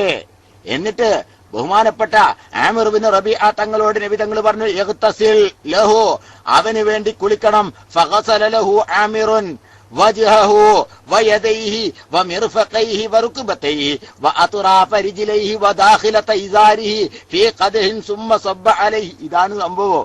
ഇതിലാണ് ഇവർ കുടുങ്ങിയിട്ടുള്ളത്. എന്താ സംഭവം എന്ന് കേട്ടോളി, ഇനി ഞാൻ വിശദീകരിച്ച് പറയും. അപ്പോ അദ്ദേഹത്തിന് വേണ്ടി കഴുകണം. ആമിർ ബിൻ റബീഅ തങ്ങളോട് പറഞ്ഞു, ഫഗസല ലഹു ആമിറു, ആമിർ തങ്ങൾ അദ്ദേഹത്തിന് വേണ്ടി, ആർക്ക്? സഹ്ലു ബിൻ ഹുനൈഫ തങ്ങൾക്ക് വേണ്ടി കഴുകി. മുഖം കഴുകി, 2 കൈ കഴുകി, മുട്ടും കൈ കഴുകി, കാലിന്റെ മുട്ട് കഴുകി, അത്റാഫ് റിജ്ലൈഹി കാലിന്റെ തലപ്പ് അറ്റം കഴുകി, വദാഖിലത ഇസാരിഹി. അത് ശരിക്കും ശ്രദ്ധിക്കണം കേട്ടോ, ഈ ഭാഗമാണ് ശരിക്കും ശ്രദ്ധിക്കേണ്ടത്. ഉടുമുണ്ടിന്റെ ഉൾഭാഗം കഴുകി എന്നാണ്. ഉടുമുണ്ടിന്റെ ഉൾഭാഗം അഥവാ അരയുടുപ്പിന്റെ ഉൾഭാഗം കഴുകി എന്നാണ്. മൂപ്പര് വിചാരിച്ചെന്ത് അറിയോ, ഇത് മായഊല് കഴുകി എന്നാണ് എന്നാ. അവിടെയാണ് ഇതിന്റെ പ്രശ്നമുള്ളത്. മായഊല് കഴുകി എന്നാണ് ഇയാൾ വിചാരിച്ചത്. അതല്ല, അത്റാഫ ഈ ദാഖിലത്തെ ഇസാരിഹി എന്ന് പറഞ്ഞാല് തുണിയുടെ കോന്തല, ഉൾക്കോന്തല ഉണ്ടല്ലോ, തുണിയുടെ ഉൾക്കോന്തല, ഉള്ളിൽ നിൽക്കുന്ന ഭാഗം. നമ്മുടെ തുണിക്ക് 2 അറ്റം ഉണ്ടാവും, അത് ഉള്ളിൽ നിൽക്കുന്ന ഭാഗം അത് കഴുകുക എന്നാ ഈ പറഞ്ഞതിന്റെ മായന. സുമ്മ സബ്ബ അലൈഹി, അത് കഴുകിയിട്ട് എന്ത് ചെയ്യണം, ആ വ്യക്തിയുടെ മേലിൽ ഒഴിക്കണം. അങ്ങനെ ഒഴിച്ചപ്പോ ഫറാഹ സഹ്ലും അന്നാസി ലൈസ ബിഹി ബഅ്സുൻ, അങ്ങനെ ഒഴിച്ചപ്പോ സഹ്ലു റളിയല്ലാഹു തആല ഒരു വിഷമവും ഇല്ലാത്ത രൂപത്തില്, പഴയ രൂപത്തിൽ എഴുന്നേറ്റിരുന്ന് ഒരു കംപ്ലൈന്റ് ഉണ്ടായില്ല. ഇതാണ് ആ സംഭവം. ഇതാണ് ഹിഫ്ളുർ റഹ്മാന്റെ അണ്ടർവെയർ ചികിത്സയായി പുരോഗമനം സ്ഥാപിച്ചത്. ബഹുമാനപ്പെട്ട, ശരിക്കും ശ്രദ്ധിക്കണം, ഇമാം അഹ്മദ് റളിയല്ലാഹു തആല അൻഹുവിനോട് ഈ വിഷയത്തെക്കുറിച്ച് ചോദിക്കപ്പെട്ടു. ദാഖിൽ ഇസാർ എന്ന് പറഞ്ഞാൽ എന്താണ്? ബഹുമാനപ്പെട്ടവരാണ് അല്ലദീ യലി ലിജസദിഹി മിനൽ ഇസാരി. ഇസാർ, ഇസാർ അരയുടുപ്പ്, അരയിലുടുക്കുന്ന ഉടുപ്പിൽ നിന്ന് ശരീരത്തോട് അടുത്ത് നിൽക്കുന്ന ഭാഗം ഏതാണോ ആ ഭാഗമാണ് കഴുകേണ്ടത് എന്നാണ് ബഹുമാനപ്പെട്ടവർ പറഞ്ഞത്. തിബ്ബുൻ നബവി ഇബ്നുൽ ഖയ്യിം രേഖപ്പെടുത്തുന്നത് കാണാം 171 പേജില് ഇതേ വിഷയം തന്നെ. അന്നഹു തർഫു ഇദാരിഹി ദാഖിൽ അല്ലദീ യലി ജസദഹു മിനൽ ജാനിബിൽ അയ്മാൻ, വലഭാഗത്തിൽ നിന്ന് ശരീരത്തോട് അടുത്ത ഭാഗം, ആ ഭാഗത്തിന്റെ അറ്റമാണ് കൈകേണ്ടത്. അതിനാണ് മനുഷ്യന്മാരെ കോന്തല എന്ന് പറയാ. അതിനാണ് മനുഷ്യന്മാരെ പച്ച മലയാളത്തിൽ കോന്തല എന്ന് പറയാ. ഇബ്നുൽ ഖയ്യിം രേഖപ്പെടുത്തിയിട്ടുണ്ട്. അത്തിബുൻ നബവി ഇബ്നുൽ ഖയ്യിം 171 പേജിൽ പറഞ്ഞിട്ടുണ്ട്. അപ്പോ അല്ലാതെ നിങ്ങളാ പറയുന്നേ അതിന്റെ ഒരു ഫോട്ടോ ഒക്കെ ഉണ്ട്. എവിടെ? നമ്മളെ ഫേസ്ബുക്കില് നമ്മളെ മുജാഹിദ് മതം മുമ്പെപ്പോഴോ ഇറക്കിയ ഒരു ഫോട്ടോ ഉണ്ട്. അതൊന്ന് പരിഷ്കരിക്കണം എന്ന് അദ്ദേഹത്തിന് ഓർമ്മിപ്പിക്കുക. അത് ആ പഴയ വേർഷൻ ഒന്ന് പരിഷ്കരിക്കണം. റഹ്മാനായ റബ്ബേ, അത് കാണുക തന്നെ വേണം. അത് കാണുമ്പോ മുജാഹിദ് നിങ്ങൾക്ക് ഹാലളകാണേ. ആ മുജാഹിദ് മതത്തിന്റെ അത് വരും ഇൻഷാ അല്ലാഹ്, നാളെ വരും. മുജാഹിദ് മതം എന്റെ ശബ്ദം കേൾക്കുന്നുണ്ടാവും എന്ന് വിചാരിക്കാം. എന്തായാലും മുജാഹിദ് മതം ആളെ നിങ്ങൾ അറിയണ്ട, മുജാഹിദ് മതത്തിന് നിങ്ങൾ തൽക്കാലം അറിയണ്ട. ആ മുജാഹിദ് മതം അതൊന്ന് പിന്നെ ചിലപ്പോ എന്തായാലും റേഡിയോ കൂടെങ്കിലും കേൾക്കും മൂപ്പര്. അപ്പൊ എന്ത് ചെയ്യാ,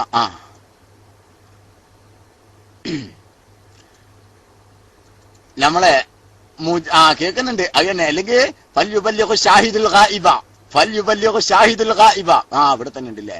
എന്തായാലും വേണ്ടില്ല, ആ മുജാഹിദ് മതത്തിനൊന്ന് എത്തിച്ചു കൊടുക്കുക വിവരം. അതൊന്ന് പുതിയ വേർഷൻ ആക്കിയിട്ട് ഇറക്കേണ്ടതുണ്ട്. ആ അടിവസ്ത്ര ചികിത്സ ആ പഴയത് ഒന്ന് മാറ്റി ഒരു പുതിയ രൂപത്തിലും ഭാവത്തിലും ഒന്ന് ഇറക്കേണ്ടതുണ്ട്. അത് കാണുമ്പോ മുജാഹിദിന്റെ സർവ്വ ജിന്നും ഇളകും, സർവ്വ പിശാചും ഇളകും. അല്ലാഹു തആല കാക്കട്ടെ. എന്തായാലും ഇതാണ് ആ വിഷയം. അടിവസ്ത്രം കഴുകലല്ല, തുണിക്കോന്തല കഴുകിയിട്ട് അത് കുളിപ്പിക്കലാണ്. ഓക്കെ, ഇൻഷാ അല്ലാഹ് ഞാൻ മൈക്ക് വിട്ടു. അസ്സലാമു അലൈക്കും വറഹ്മത്തുള്ളാഹി വബറകാതുഹു. ശ്രമിക്കണം. വഅലൈക്കും അസ്സലാം വറഹ്മത്തുള്ളാഹി വബറകാതുഹു. ഉസ്താദേ, എനിക്കൊരു ചോദ്യം. ഇതുപോലെ ഇപ്പൊ സിഹിർ ബാത്തിലാക്കാൻ വേണ്ടി മുസ്ലിങ്ങളല്ലാത്ത അല്ലെങ്കിൽ മറ്റ് മതക്കാരിലേക്ക്, ഹിന്ദുക്കളിലേക്കോ അമ്പലങ്ങളിലേക്കോ പോകുന്ന കുറെ ആൾക്കാരെ ഞങ്ങൾ കാണുന്നുണ്ട്. ചില വിവരദോഷം കൊണ്ടായിരിക്കാം. അത് ഇസ്ലാമിൽ അത് ശിർക്കിലേക്ക് ഭവിക്കൂലേ എന്ന് ഞാൻ ചോദിക്കുന്നു. അത് ഉസ്താദ് കേൾക്കുന്നുണ്ടോ? ഞാൻ പറയുന്നത് കേൾക്കുന്നില്ലേ? അപ്പൊ ചില ആൾക്കാർ ഇത് നിങ്ങൾ അമ്പലത്തിലേക്ക് കടങ്ങട്ടി കൊടുക്കുക, അല്ലെങ്കിൽ അമ്പലത്തിൽ പ്രത്യേകം പൂജ ഉണ്ടാക്കി കൊടുക്കുക, അല്ലെങ്കിൽ അമ്പലത്തിലേക്ക് ഭക്ഷണം കൊടുക്കുക എന്ന നിലയിലേക്ക് എന്നാ നിങ്ങൾ ഈ അസുഖം മാറുക, അല്ലെങ്കിൽ നിങ്ങൾ അത് ഇസ്ലാമെ എതിരല്ലേ, അല്ലെങ്കിൽ നമ്മൾ മുസ്ലിങ്ങളെ അത് പേപ്പിക്കല്ലേ ചെയ്യുന്നു എന്നാണ് എനിക്ക് പറയാനുള്ളത്. ഓക്കെ, അസ്സലാമു അലൈക്കും.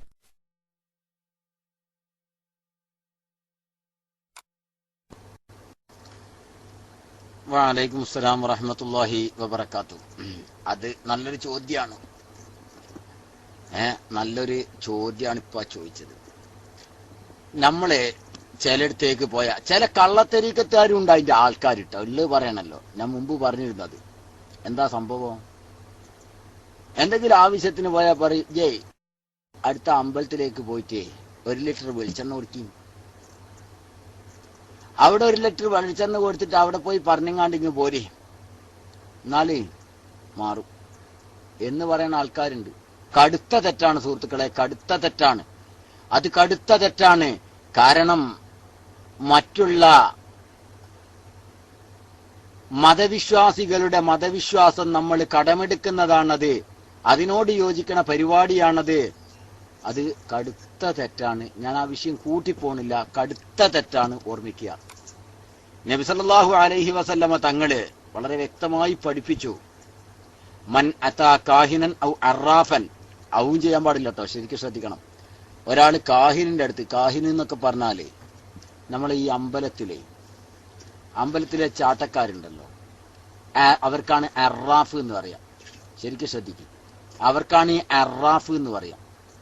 അറാഫ് അമ്പലത്തിലെ എന്താണ് അതിന് പറയാ, ആ ഒരു വലിയ അതന്നെ കോരമം, അതന്നെ കോരമം. സംഭവം മനസ്സിലായില്ല നിങ്ങൾക്ക്? കോമരോ അതന്നെ, അതന്നെ. ഈ വെളിച്ചമുള്ള പാടായാലും വേണ്ടിയില്ല, ഇല്ലാത്ത പാടായാലും ഇഷ്ടപ്പാടായാലും ഒക്കെ കണക്ക് തന്നെ. ആ സാധനം അതിങ്ങനെ തുള്ളിച്ചാടിങ്ങാണ്ട് ഇങ്ങനെ പറയും, എന്ന് പറഞ്ഞ ആക്കിങ്ങാണ്ട് പറയും. എന്താ പറയാ, അതെ എന്നൊരു തിന്നതാക്കണം, മറ്റൊരു തിന്നതുണ്ട് എന്ന് പറയും. സംഭവം ചിലപ്പോൾ ശരിയാവാറുണ്ട്, നിഷേധിക്കാൻ പറ്റൂല. കാരണം അതൊരു പൈശാചികമായ പ്രവർത്തനത്തിന്റെ പിൻബലത്തിലാണ് ചെയ്യുന്നത്. കുട്ടിച്ചെകുത്താനെ പോലുള്ള പൈശാചികമായ പ്രവർത്തനത്തിന്റെ പിൻബലത്തിലാണ് ആ പ്രവർത്തനങ്ങൾ നടക്കുന്നത്.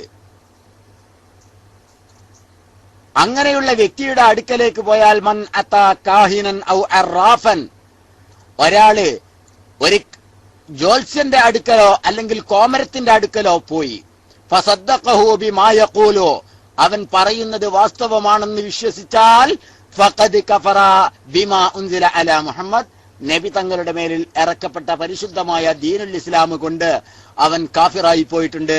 ഖാല റസൂലുള്ളാഹി, നബി തങ്ങൾ പറഞ്ഞു പോരെ, അവൻ കാഫിറായി പോയിട്ടുണ്ട്.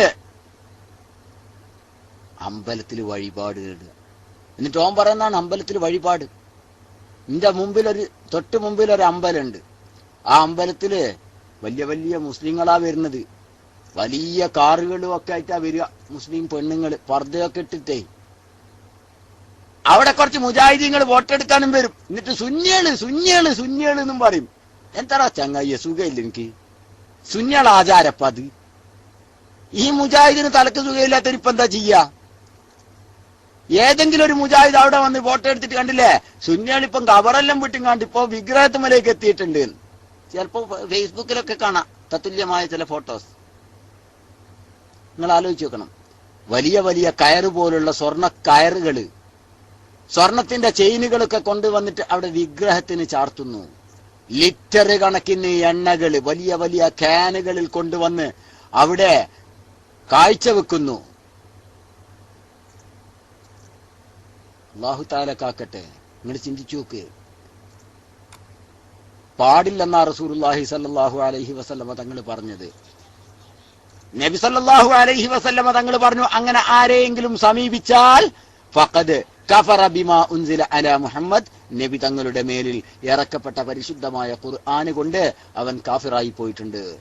ഇനിയോ വിശ്വസിച്ചില്ല നിൽക്കുക പറഞ്ഞത്. അതൊന്നും ശരിയായിക്കൊള്ളണമെന്നൊന്നുമില്ല എന്നാ വിശ്വസിച്ചത്. എന്നാ പോലും 40 കൊല്ലത്തെ അവന്റെ അമല് ബാത്തിലായി പോയിട്ടുണ്ട്. 40 കൊല്ലത്തെ അവന്റെ അമല് ആ ഒരൊറ്റ പോക്ക് കൊണ്ട് ബാത്തിലായി പോയിട്ടുണ്ട്. ഖാല റസൂലുള്ളാഹി, നബി തങ്ങൾ പറയുന്നുണ്ട്. അല്ലാഹു തആല കാക്കട്ടെ. അതുകൊണ്ട് അങ്ങനെയുള്ള ഏടാകൂടങ്ങളൊന്നും ജീവിതത്തിൽ ഒരിക്കലും ചെയ്യാതിരിക്കുക. എന്ത് പ്രതിസന്ധി വന്നാലും, ഏത് പ്രതിസന്ധി വന്നാലും അല്ലാഹു തആല കാക്കട്ടെ നമ്മെ ഏവരെയും അങ്ങനെയുള്ള പൈശാചികമായ പ്രവർത്തനങ്ങളിൽ നിന്ന് ഞാൻ മയക്കുവിടുന്നു. അസ്സലാമു അലൈക്കും. അസ്സലാമു അലൈക്കും വറഹ്മത്തുള്ളാഹി. ഉസ്താദേ, അതുപോലെ തന്നെയാണല്ലേ നമ്മൾ ഈ രാശി നോക്കുന്ന ഒരു സ്വഭാവം.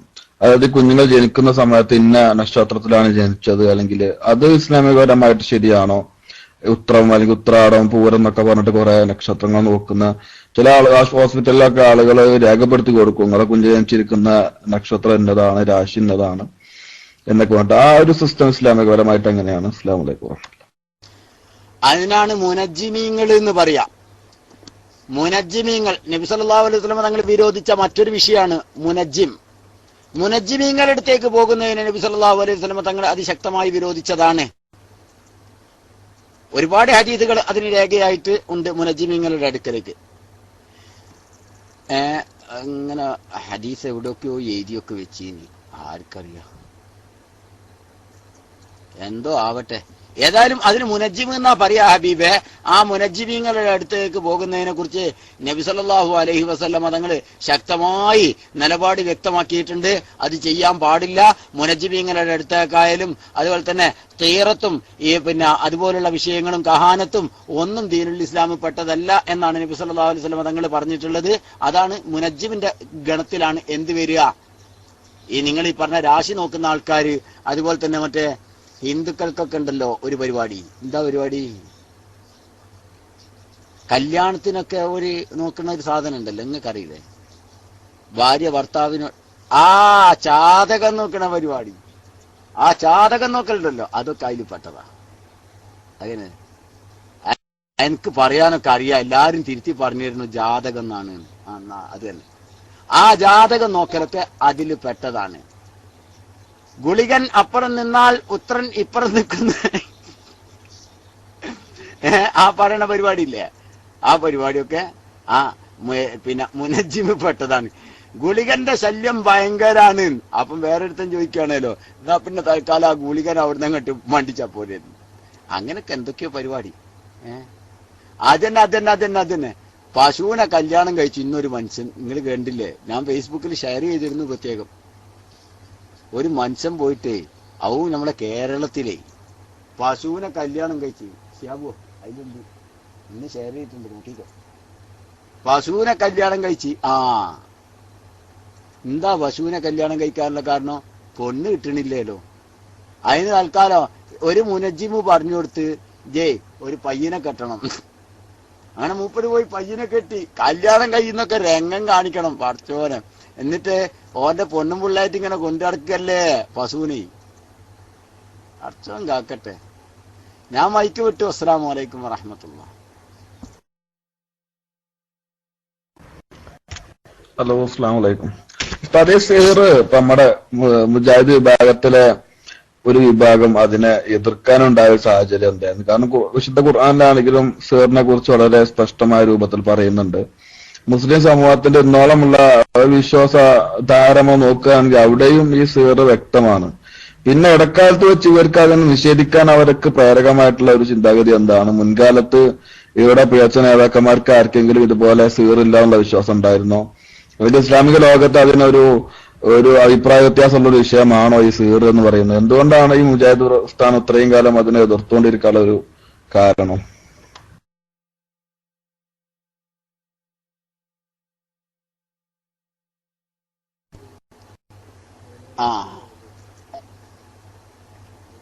പടച്ചോനെ ആജിക്കാക്ക് ഞാൻ എന്റെ ഫേസ്ബുക്ക് ഐ ഡി കൊടുത്തു വെക്കുന്നേരേ അതില് SK എന്ന് കണ്ടപ്പോ ആജിക്കാക്ക് ദഹിക്കണില്ലാന്നുണ്ട്. അതെന്റെ ഉൽപ്പാണ് ആജിക്ക. ഇപ്പൊ എന്താ ഞാൻ ചെയ്യണു? എന്റെ ഉൽപ്പാണിപ്പ അതേ, അല്ലാതെ നിങ്ങൾ വിചാരിച്ച മാതിരിയല്ല ഇപ്പൊ അത്.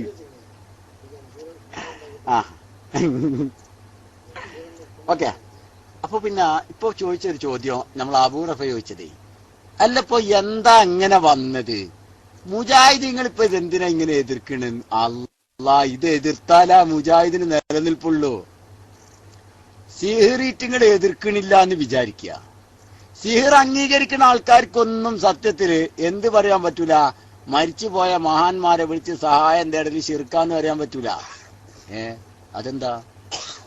അതായത് രണ്ടും തമ്മിൽ അങ്ങനെ ഒരു ബന്ധമുണ്ട് ഇവിടെ. എന്താ ബന്ധം? മരിച്ചുപോയ മഹാന്മാരെ വിളിച്ച് സഹായം തേടുന്നിടത്ത് ഇവര് പറയണ ഒരു ന്യായമുണ്ട്. എന്താണ്?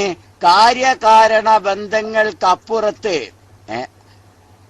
നമ്മളെ ഒരു മിനിറ്റ്, ഇനി ആരും ഫേസ്ബുക്ക് ഐ ഡിക്ക് എന്നോട് ചോദിക്കേണ്ടതില്ല. നമ്മളെ പിന്നെ ഏതെങ്കിലും അഡ്മിൻസുമായിട്ട് ബന്ധപ്പെട്ടാൽ മതി കേട്ടോ. അഡ്മിൻസുമായിട്ട് ബന്ധപ്പെട്ടാൽ മതി. എനിക്കിങ്ങനെ PM ചെയ്യണം എന്നില്ല. അഡ്മിൻസ് തരും. ഓക്കെ, കൊടുത്തോളം ഞാൻ സമ്മതം പറഞ്ഞതാണ്. കാരണം കിട്ടുന്ന ഇനി എല്ലാവർക്കും കിട്ടിക്കോട്ടെ. ഓക്കെ, അഡ്മിൻസ് തരും. ശരി. അപ്പൊ നമ്മളെ വിഷയം ഇത് മാറിപ്പോവുകയെ അതിന്റെ ഇടയിൽ. അപ്പോ കാര്യകാരണ ബന്ധങ്ങൾക്കതീതമായി ഗുണമായാലും ദ്രോഹമായാലും ചെയ്യാൻ അള്ളാഹ്ക്ക് മാത്രമേ പറ്റുള്ളൂ. ഗുണമായാലും ദ്രോഹമായാലും ചെയ്യാൻ അള്ളാഹ്ക്കേ കഴിയുള്ളൂ എന്നാണ് മുജാഹിദിന്റെ വാദം. മനസ്സിലായോ?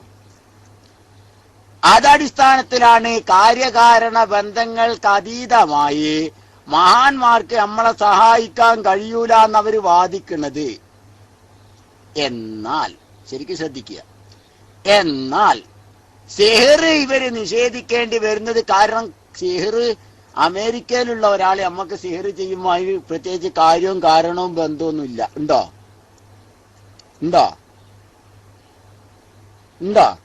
അമേരിക്കയിൽ ഒരാളെ നമുക്ക് സിഹർ ചെയ്യുമ്പോൾ അവിടുന്ന് ഇങ്ങോട്ടേക്ക് ആട്ട് വരും ആ സിഹർ കിട്ടണ.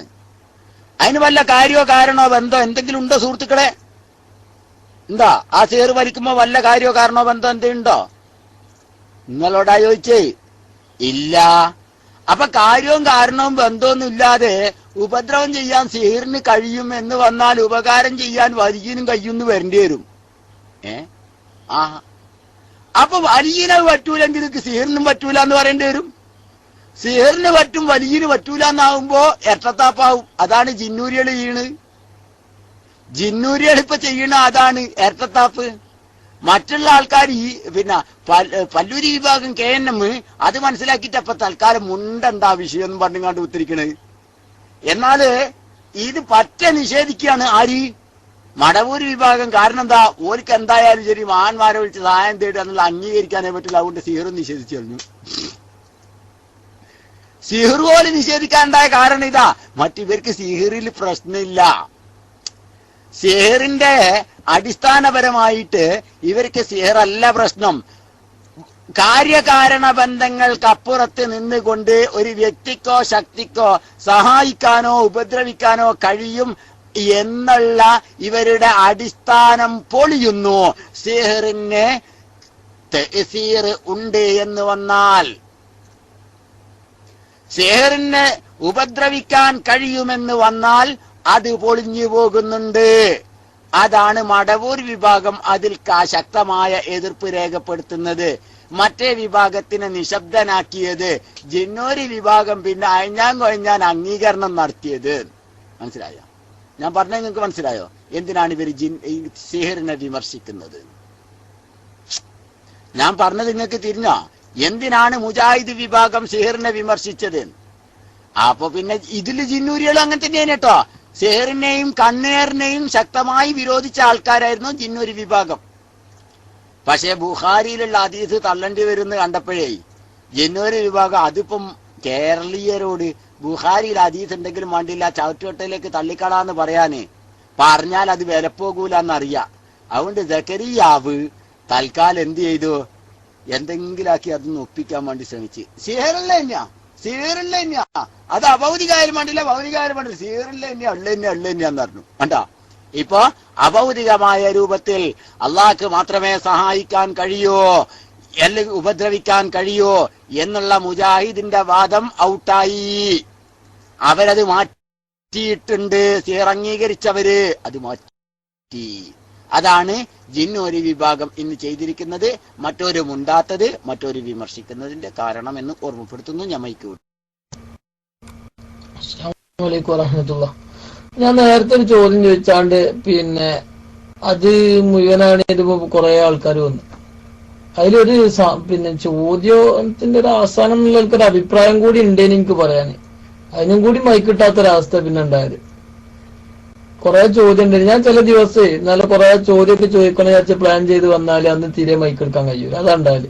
ഏതായാലും ചർച്ചകൾ സജീവമാവട്ടെ. അൽഹംദുലില്ലാ. പിന്നെ ഉസ്താദ്, അപ്പൊ നേരത്തെ പിന്നെ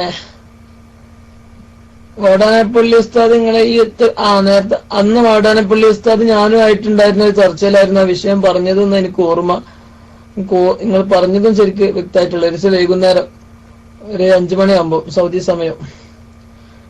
അതെ, പിന്നെ അത് നിങ്ങൾ ചോദിച്ചെന്താണെന്ന് എനിക്ക് മനസ്സിലായില്ല. വാടാനപ്പള്ളി ഉസ്താദ് ആ വിഷയം ചർച്ച ചെയ്തിരുന്നത് ഞാനായിരുന്നു. പിന്നെ ഉസ്താദ്, അപ്പൊ നമ്മളിപ്പോ മരണപ്പെട്ടു പോയവർക്ക് ഇത്തരം സംഭവങ്ങളൊന്നും കിട്ടൂലെന്ന് വരികയാണെങ്കിൽ പിന്നെ നമ്മളിപ്പോ മരണപ്പെട്ടു പോയ ആൾക്കാരുടെ കടങ്ങളൊക്കെ ഏറ്റെടുത്ത് വീട്ടിയാലും അവർക്ക് കിട്ടുമോ? അത് വീടി കിട്ടുമോ ശരിക്കും? അപ്പൊ അവര് ആ കടങ്ങൾ വീടാത്തവരായിട്ട് അവിടെ ബാക്കിയാവൂല ഉസ്താദ് എന്നൊരു അഭിപ്രായം എനിക്കുണ്ട്. അസ്സലാമു അലൈക്കും വറഹ്മത്തുള്ളാഹി.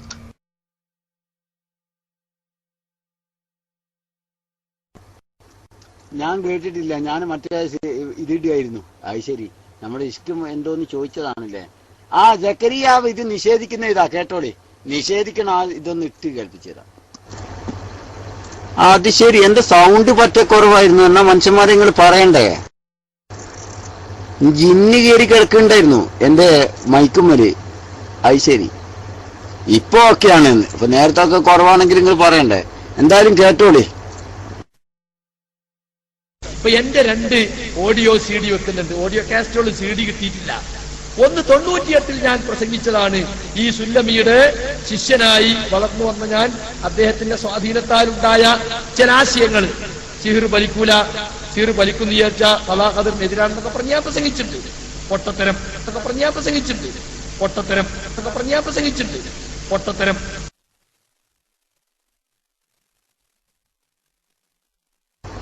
കേട്ടോ, മൂപ്പരെന്നെ പറയാ സിഹർ വലിക്കൂലെന്നൊക്കെ പറഞ്ഞുകൊണ്ട് ഞാൻ എന്ത് ചെയ്തിട്ടുണ്ട്, മുമ്പ് പ്രസംഗിച്ചിട്ടുണ്ട്. അതൊക്കെ പൊട്ടത്തരാണ്. അതാ അപ്പൊ അംഗീകാരവും കിട്ടി. ഇതെന്നാ പറഞ്ഞേ? ഇങ്ങനെ മുജാഹിദീങ്ങള് പഴയ കാലത്ത് എന്ത് പിന്നെ സിഹർ ഫലിക്കൂലെന്ന് പറഞ്ഞിരുന്നു. ഇപ്പൊ എന്തായി? സിഹർ ഫലിക്കുന്നുള്ളിടത്ത് എത്തിയിട്ടുണ്ട്. ആര്? ജിന്നൂരി വിഭാഗം. ഓക്കെ, ഞാൻ മൈക്കൂർ നിഷ്കന്ത ചോദിച്ചതെന്ന് ഞാൻ കേട്ടിട്ടില്ല. ഞാൻ ഈ ഇത് തന്നെയല്ലേ എന്ന് ഇങ്ങനെ നോക്കിക്കൊണ്ടിരിക്കുകയായിരുന്നു. അതിന്റെ ഇടയിലാണ് സുഹൃത്ത് ചോദിച്ചത്. ഞാൻ മൈക്ക് വിടുന്നു.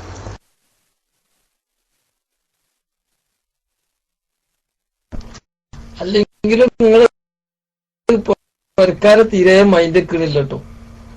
ഞാനിങ്ങനെ ഇപ്പം വൈകുന്നേരം 5 മണിയാകുമ്പോ ഇവിടെ നിന്ന് കൈവന്തിച്ചിക്കും. എനിക്ക് എന്നിട്ട് 12 മണിയാകുമ്പോ 1 മണിയാകുമ്പോ നിങ്ങള് ചോദ്യം ചോദിച്ചാൽ മയക്കം തരും. അപ്പോഴത്തേനൊക്കെ ഞാനത് മറന്നുപോകും ചെയ്യും. ഉസ്താദെ പിന്നെ അല്ല, ഞാൻ നേരത്തെ ചോദിച്ചതിന്റെ ബാക്കിയാ ഉസ്താദെ. നേരത്തെ ഇപ്പം മരണപ്പെട്ടവർക്ക് പോയിപ്പോ അങ്ങനെ ഒന്ന് നമ്മളെന്ത് ചെയ്താലും കിട്ടൂലെങ്കിലേ പിന്നെ അവരെ കടങ്ങളൊക്കെ നമ്മൾ ഏറ്റെടുത്ത് വീട്ടിയാലിപ്പോ അവരുടെ ഹക്കിന്റെ ഭാഗത്ത് പിന്നെ അത് വീടി കിട്ടുമോ എന്നുള്ളൊരു ചോദ്യമല്ലോ, ഒരു സംശയമായിട്ട് ഉസ്താദെ. അങ്ങനെ കിട്ടൂലെങ്കിൽ പിന്നെ മരണപ്പെട്ട് മഹ്ശറിൽ ഹാജരാകുമ്പോൾ അവർ കടങ്ങൾ വീടാത്തവരായി തന്നെ ഹാജരാക്കപ്പെടൂലേ മഹ്ശറില് എന്ന് ഒരു സംശയം. നമ്മൾ ചെയ്താലിപ്പോ അവർക്ക് കിട്ടൂലെങ്കിലേ. അസ്സലാമു അലൈക്കും വറഹ്മത്തുള്ളാഹി.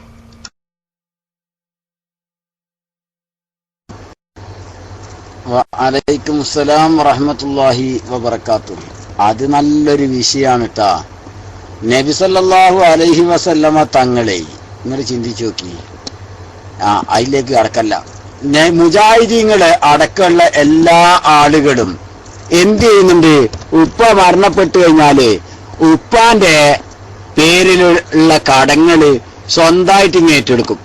അത് ഞാൻ ഏറ്റെടുത്തിട്ടുണ്ട്, അത് ഞാൻ ഏറ്റെടുത്തിട്ടുണ്ട് എന്ന് പറയും. എങ്ങനെ ഏറ്റെടുത്തിട്ടുണ്ട് എന്ന്?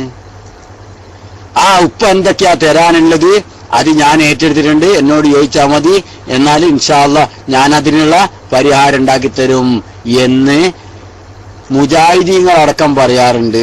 മനസ്സിലായില്ലേ? മുജാഹിദീങ്ങളടക്കം അങ്ങനെ ഏറ്റെടുക്കാറുണ്ട്. അങ്ങനെ ഏറ്റെടുത്താൽ കൂലി കിട്ടൂലെങ്കിൽ പിന്നെ അതിന്റെ ആവശ്യമുണ്ടോ സുഹൃത്തുക്കളെ? ഏറ്റെടുത്തു കഴിഞ്ഞാൽ അതിന്റെ ഉപകാരം കിട്ടൂല മയ്യത്തിന് എങ്കിൽ പിന്നെന്തിനാ ഏറ്റെടുക്കാൻ നിൽക്കണേ? ശരി, മയ്യത്തിന് വേണ്ടി എന്ത് ചെയ്താലും അതിന്റെ ഉപകാരം കിട്ടൂലെങ്കിൽ പിന്നെ ഏറ്റെടുത്ത കൊണ്ട് കാര്യമുണ്ടോ? അതിന്റെ കുറ്റ മയ്യത്തിന് എന്തായാലും ഇല്ല അല്ലേ?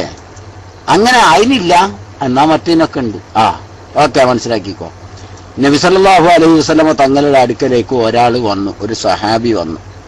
എന്നിട്ട് പറഞ്ഞു, നബിയെ, എന്റെ ഉപ്പ മരിച്ചുപോയി, ഉപ്പ കണ്ടമാനം കടം ബാക്കി വെച്ചിട്ടുണ്ട് നബിയെ, ഞാൻ എന്റെ മുതല് വിറ്റിട്ട് ഇത് ചെയ്താലും തീരൂല നബിയെ, അത്രയും വലിയ കടയുണ്ട്, ജനങ്ങൾ എന്നെ പിടിച്ചു വെക്കും നബിയെ, നിങ്ങൾ വരണം എന്ന് പറഞ്ഞു. നബി തങ്ങൾ പറഞ്ഞു, മോനെ അതിന് പണിയുണ്ട്, ഞാൻ വരാറുണ്ട്.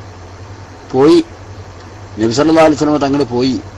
എന്നിട്ട് 2 കന്തറ 2 കൂമ്പാരത്തിന്റെ അടുക്കലൂടെ നബി സല്ലല്ലാഹു അലൈഹി വസല്ലം തങ്ങൾ നടന്നു. എന്നിട്ട് പറഞ്ഞു, വാരി കൊടുക്കുക. കടക്കാർക്കെല്ലാം കൊടുത്ത് തീർച്ചയാളാണ്. കൊടുത്ത് തീർത്തു. എന്ത് തീർത്തു? കടക്കാരുടെ കടം തീർത്തു. നബി സല്ലല്ലാഹു അലൈഹി വസല്ലം തങ്ങൾ അവിടുന്ന് ഇറങ്ങുന്നവരെ അത് കംപ്ലീറ്റ് അങ്ങനെ തന്നെ ബാക്കിയായി. ഇത് സഹീഹുൽ ബുഖാരിയിലുള്ള ഹദീസ്. ഞാൻ ആ ഹദീസ് ഇപ്പൊ നോക്കാതെയാണ് പറയുന്നത് മാത്രം. അപ്പൊ എന്തിനാണ് വിധങ്ങൾ ഇത് തീർക്കാൻ വേണ്ടി പറഞ്ഞത്? ഉപ്പാന്റെ കടം വീട്ടണം, അത് കുട്ടിയുടെ മേലുള്ള ബാധ്യത. ഉപ്പാന്റെ കടം ഉപ്പാനോട് പോയി വാങ്ങിക്കോന്ന് പറഞ്ഞാൽ മതി, കുട്ടിക്ക് അങ്ങനെ പറഞ്ഞാൽ മതി. പക്ഷെ അതുകൊണ്ട് കാര്യമില്ല. ഉപ്പാന്റെ കടം കട്ടുണ്ടോ സുഹൃത്തുക്കളെ? ഉപ്പാന്റെ കടം ഉപ്പാനോട് പോയി വാങ്ങിക്കോന്ന് പറഞ്ഞാൽ തീരും. പക്ഷെ അതുകൊണ്ട് കാര്യമില്ല, ആഖിറത്തിൽ ഉപ്പ രക്ഷപ്പെടൂല. അതുകൊണ്ട് തന്നെ ഈ കുട്ടിക്ക് അത് വീട്ടണം, മോനത് വീട്ടാൻ വകുപ്പില്ല. പക്ഷെ റസൂലുള്ളാഹി അതിനുള്ള വഴി കാണിച്ചു കൊടുക്കുകയാണ്. കാരണം ഉപ്പാക്ക് ചെയ്യാൻ പറ്റിയ ഏറ്റവും നല്ല ഒരു ഉപകാരം എന്നുള്ള നിലയിൽ, അതുകൊണ്ട് ഉപ്പാക്ക് ഉപകാരം കിട്ടും എന്നുള്ള അടിസ്ഥാനത്തിൽ നബി സല്ലല്ലാഹു അലൈഹി വസല്ലം തങ്ങളെ വീട്ടിൽ കൊടുക്കുകയാണ്. ഇതേപോലുള്ള ഒട്ടനവധി സംഭവങ്ങൾ കാണാവുന്നതാണ് ഹദീസിന്റെ കിതാബിൽ എന്ന് ഓർമ്മിപ്പിക്കുന്നു. അത് കിട്ടൂല എങ്കിൽ മുജാഹിദിന്റെ ഒരൊറ്റ ഉപ്പാന്റെ കടം മക്കൾ ഏറ്റെടുക്കേണ്ടതില്ല എന്നും ഓർമ്മിപ്പിക്കുകയാണ്. ഞാൻ മൈക്ക് വിട്ടു.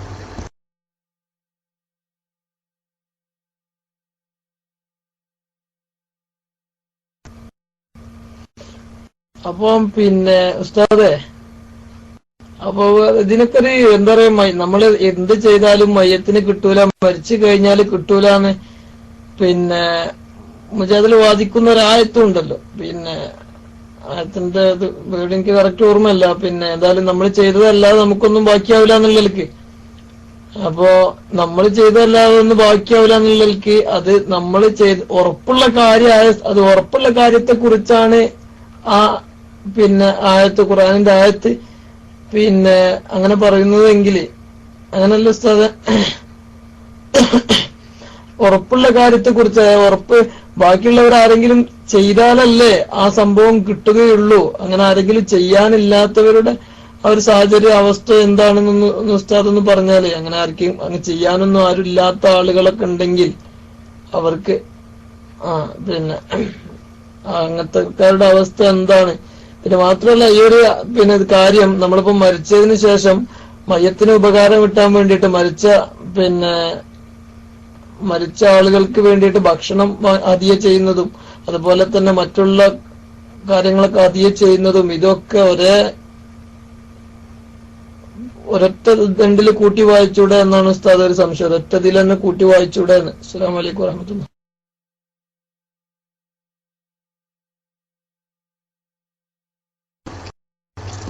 എന്താ ഈ പാതിരാക്ക് വെറുതെ അടങ്ങേറുണ്ടാക്കുന്ന ചോദ്യമൊക്കെ ചോദിക്കണേ, നീട്ടി പറയണ്ടേ അതൊക്കെ?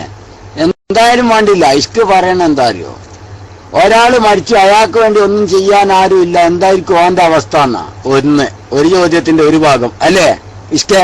അതന്നല്ലേ ഒരു ചോദ്യം അല്ലേ? ഒരു ഭാഗം അത് തന്നെയല്ലേ. വിരലില്ലാത്തവൻ ഇപ്പൊ നഖം മുറിച്ച കൂലി കിട്ടണം എന്ന് പറഞ്ഞപ്പോ എന്താ ചെയ്യാ? ഓന് വിരലേ ഇല്ല.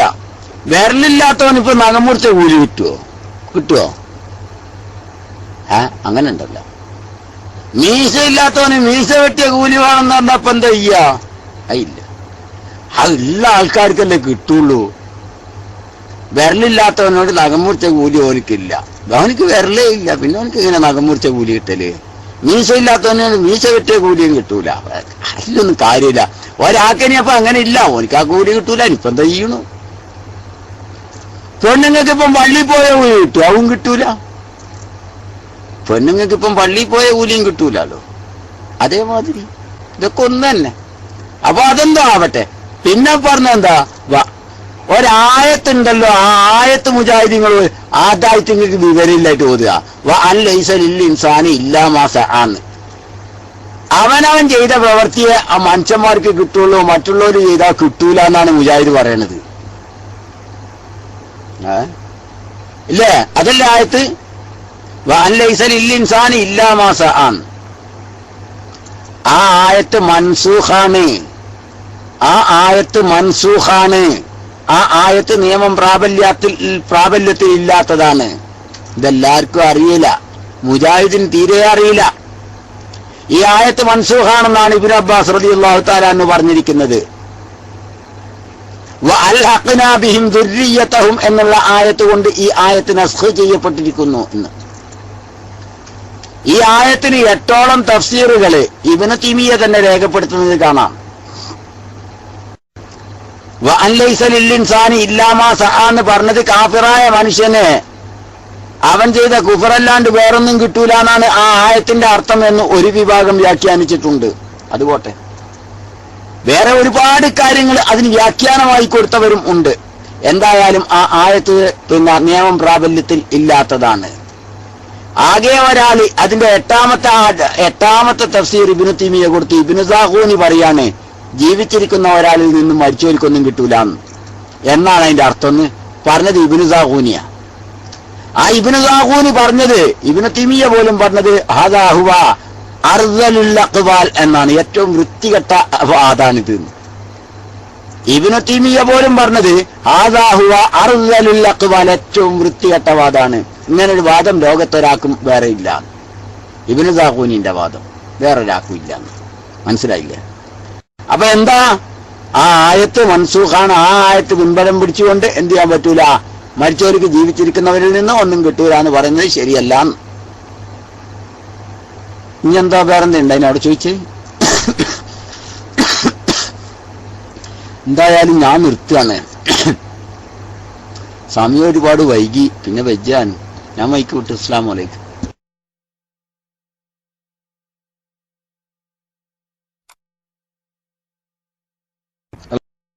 ഉസ്താദ്, ഈ ആയത്ത് മൻസൂഖാന്നുണ്ടെങ്കിൽ ഈ ആയത്ത് ഉദ്ധരിച്ചുകൊണ്ട് തന്നെ ഇമാം ഷാഫി റളിയല്ലാഹു അൻഹു മറ്റേ ഖബറിന്റെ അടുത്ത് ഓതുന്ന ആ ഒരു വിഷയം വരുന്ന സ്ഥലത്ത് ഈ ഒരു ആയത്ത് ഉദ്ധരിച്ചുകൊണ്ട് തന്നെ ഒരു എന്തൊരു ഫത്വ പറഞ്ഞായിട്ട് ഞാൻ ഓർക്കുന്നു. ഭാരതത്തിന് കൃത്യമായിട്ട് ഓർമ്മയില്ല. അപ്പൊ അത് ഈ മൻസൂഖായ ഈ ആയത്ത് ഉദ്ധരിച്ചുകൊണ്ട് എങ്ങനെ ഇമാം ഷാഫി റളിയല്ലാഹു അൻഹു അങ്ങനെ ഒരു ഉദ്ധരണി പറയുന്നത് എങ്ങനെയാണ്? അസ്സലാമു അലൈക്കും വറഹ്മത്തുള്ളാഹി.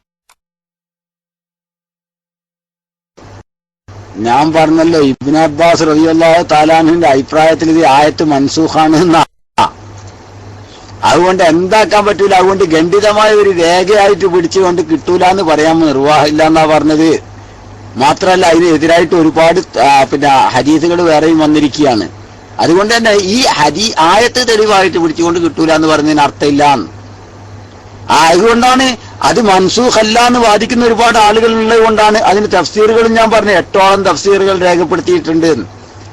ഇബ്നു തൈമിയ്യ പോലും അത് മൻസൂഖ് അല്ല എന്ന് പറയുന്ന ഒരുപാട് ആളുകളുണ്ട്. അവരുടെ ന്യായം അതിന് തഫ്സീർ കൊടുക്കാന്നുള്ള, അതിന് തഫ്സീറുകൾ കൊടുത്താൽ കൊണ്ടാണ് മൻസൂഖ് ആണെന്ന് പറഞ്ഞവരുണ്ട്. അതിനാണ് ഇബ്നു അബ്ബാസ് റളിയല്ലാഹു തആല അത് മൻസൂഖ് എന്ന് പറഞ്ഞിരിക്കുന്നത്. ഏത് ആയത്ത് കൊണ്ട്? അൽഹഖ്നാ ബിഹിം ദുർരിയ്യതഹും എന്നുള്ള ആയത്ത് കൊണ്ട് ഒരുപാട് 8ഓളം തഫ്സീറുകളുണ്ട്. അന്ന് ഇപ്പൊ നോക്കി പറയാൻ വയ്യ. അതിലൊരു തഫ്സീറാണ് അത് മുശ്രിക്കുകളുടെ അവസ്ഥയാണ് പറഞ്ഞ്, മുശ്രിക്കായ മനുഷ്യനാണ് പറഞ്ഞ് അവനിക്ക് അവന്റെ കുഫറല്ലാണ്ട് വേറൊന്നും കിട്ടൂല എന്നാണ് പറഞ്ഞത്. ഒന്ന്, ബാക്കിയൊന്നും ഓർമ്മയില്ല, കുറെ ഉണ്ട്. അപ്പൊ അതൊക്കെ നോക്കിയിട്ട് പറയേണ്ട കേസ്. അപ്പോ ഈ 8 തഫ്സീറിൽ ഏറ്റവും 8ാമത്തെ തഫ്സീറാണ് ഇബ്നു സാഹൂനി പറഞ്ഞ മരിച്ചവർക്ക് ജീവിച്ചിരിക്കുന്നവരിൽ നിന്ന് ഒന്നും കിട്ടൂല എന്നുള്ളത്. അത് ഏറ്റവും വൃത്തികെട്ട തഫ്സീറായിട്ടും ഏറ്റവും മോശപ്പെട്ട വാക്കായിട്ടും ഇബ്നു തൈമിയ്യ പോലും രേഖപ്പെടുത്തിയിട്ടുണ്ട് എന്നാണ് പറഞ്ഞതിന്റെ വൽഹാസിൽ. ഞാൻ മൈക്കോട്ടെ.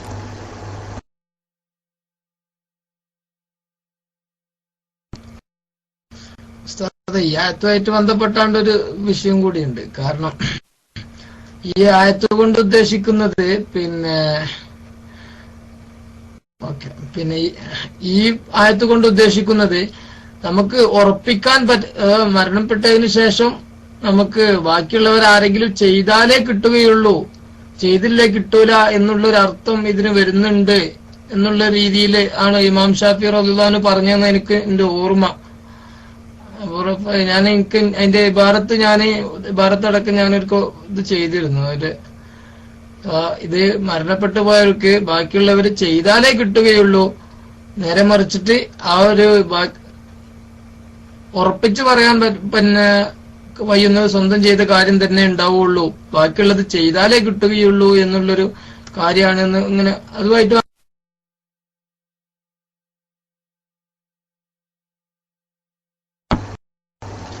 ഹബീബെ അതൊക്കെ അതിന്റെ ഒരു തഫ്സീറുകളാണ്. 8ഓളം തഫ്സീറുകൾ അതിനുണ്ട് എന്ന്. നിങ്ങളാ പറയുന്നതൊക്കെ ഓരോ തഫ്സീറുകളാണ്. ബഹുമാനപ്പെട്ട നബി സല്ലല്ലാഹു അലൈഹി വസല്ലമ തങ്ങൾ പറഞ്ഞു, ഇദാ മാത്തൽ അബ്ദു ഇൻഖതഅ അമലുഹു ഇല്ലാ മിൻ സലാസ്. അല്ലേ? സദഖത്തുൻ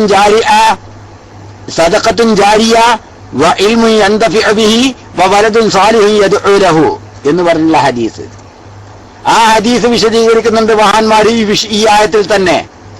3 കാര്യങ്ങളല്ലാത്ത ഒന്നും ഒരു മനുഷ്യൻ മരണപ്പെട്ടാൽ അവന്റെ അമലിൽ നിന്ന് ശേഷിക്കുകയില്ല, ഉപകാരം കിട്ടൂല. 3 കാര്യങ്ങളൊഴികെ ഒരു മനുഷ്യൻ മരണപ്പെട്ടാൽ അവന്റെ അമലിൽ നിന്ന് ഉപകാരം കിട്ടുന്നുണ്ടാവൂല. എന്താണത്? സദഖത്തുൻ ജാരിയായ സദഖ, അവൻ പഠിപ്പിച്ച ഇൽമ്, അവന്റെ മക്കള് അവന് വേണ്ടി പ്രാർത്ഥിക്കുന്ന, ഈ 3 ഉപകാരം കിട്ടുകയുള്ളൂ. അതെന്തിൽ നിന്നാണ് ശരിക്കും നമ്മൾ ചിന്തിക്കണം. ആ ഹദീസ് മുജാഹിദുകൾ ഓതുന്നത് കേട്ടിട്ടില്ലേ?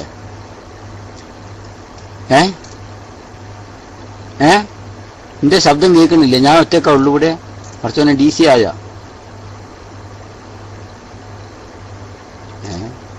എന്നാ കേട്ടോളി. ആ ഹദീസിന്റെ അർത്ഥം മുജാഹിദീങ്ങൾ അർത്ഥം പറയില്ല. മുജാഹിദീങ്ങൾ വൽഹാസിലേ പറയുള്ളൂ. എന്താ ഹദീസിന്റെ അർത്ഥം? ഇദാ മാത്തൽ അബ്ദു, ഒരു അടിമ മരണപ്പെട്ടാൽ ഇൻഖതഅ അമലുഹു, അവന്റെ അമല് മുറിഞ്ഞു. അവിടെ അങ്ങനെ തന്നെയാണ് അർത്ഥം. ഇൻഖതഅ മുറിഞ്ഞു, അമല് മുറിഞ്ഞു, ഹു ആ മരിച്ച അടിമയുടെ അമല് മുറിഞ്ഞു എന്നാ. ഇല്ലാ മിൻ സലാസ്, മൂന്നല്ലാത്ത അവന്റെ എല്ലാ അമലും മുറിഞ്ഞുപോയി.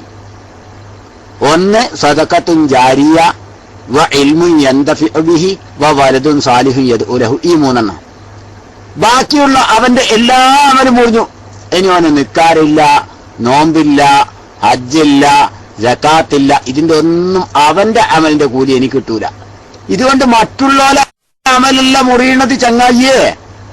ഇതാ മാത്രല്ല ഇത് ഇങ്കത്ത അമലു ഗൈരിഹി എന്നല്ല, ഓന്റെ അല്ലാത്തോരെ അമല് മുറിയുന്നല്ല പറഞ്ഞു, ഓന്റെ അമല് തീർന്നു എന്നാ പറഞ്ഞു. മറ്റുള്ളവരെ അമലിന്റെ കൂലി കിട്ടൂലെന്ന് പറഞ്ഞിട്ടില്ല ഇവിടെ. അവന് എന്ത് ചെയ്താലും കൂലി കിട്ടൂല. ഈ മൂന്നെണ്ണത്തിന്റെ കൂലി അവന് കിട്ടുള്ളൂ, അവൻ ചെയ്യുന്ന പ്രവർത്തനങ്ങൾ. മനസ്സിലായില്ലേ? മറ്റുള്ളവർ ചെയ്താൽ കിട്ടൂലെന്ന് ഈ ഹദീസിന് അർത്ഥമില്ല. ഈ ഹദീസിന്റെ അർത്ഥം അവന്റെ അമല് മുറിഞ്ഞു എന്നാ. മറ്റുള്ളവരെ അമൽ, അവന് വേണ്ടിയുള്ള അമല് മുറിയും എന്ന് ഈ ഹദീസിന് അർത്ഥം ഇല്ല. അത് മുജാഹിദീങ്ങൾ കള്ളത്തരം പറയുന്ന. ഇതാ മാത്രല്ല അത് ഓതിയിട്ട് കള്ളത്തരം അർത്ഥം പറയണതാ, അത് ശരിയല്ല. ഇത് മഹാന്മാരവിടെ വിശദീകരിക്കുന്നുണ്ട്. ആ ഹദീസ്, ആ ആയത്തിനെ വിശദീകരിക്കുന്നിടത്ത് കാണാം. എന്താ പറയുന്നത്? മരണപ്പെട്ടു പോയ ആളുകൾക്ക് അവന്റെ അമല് മുറിഞ്ഞു പോകുമെങ്കിലും മറ്റുള്ളവരുടെ അമല് ലഭ്യമാണ് എന്ന് മഹാന്മാര് ആ ആയത്തിനെ സ്ഥിരപ്പെടുത്തുന്നുണ്ട്. അവരാണ് വാദിക്കുന്നത് എന്ത്? അത് കാഫിരീങ്ങൾക്ക് മാത്രമുള്ളതാണെന്നും കാഫിരീങ്ങൾക്ക് മാത്രമുള്ളതാണ് എന്നും അവന്റെ അമലിന്റെ കാര്യമാണ് ആ പറഞ്ഞത് എന്നൊക്കെ ഒരുപാട് വിശദീകരണങ്ങൾ അവിടെ കൊടുക്കുന്നുണ്ട്. അതൊക്കെ ആ ആയത്ത് മൻസൂഖ് അല്ല എന്ന വാദപ്രകാരമാണ്, അഭിപ്രായം അനുസരിച്ചാണ്. പക്ഷെ മൻസൂഖാണ് എന്ന് ഇബ്നു അബ്ബാസ് റളിയല്ലാഹു അൻഹു പറഞ്ഞാല് പിന്നെ വേറെ വർത്താനൊന്നുമില്ല. നമുക്ക് എളുപ്പത്തില് ആ ആയത്ത് മൻസൂഖാണെന്ന് ഇബ്നു അബ്ബാസ് തങ്ങൾ പറഞ്ഞിട്ടുണ്ട്, സയ്യിദുൽ മുഫസ്സിരീൻ. ഖലാസ്. പിന്നെ അവിടെ ദൂസറാ ബാത് കാ ഹാജത്ത് നഹി ഹൈ. ഖലാസ്. അസ്സലാമു അലൈക്കും.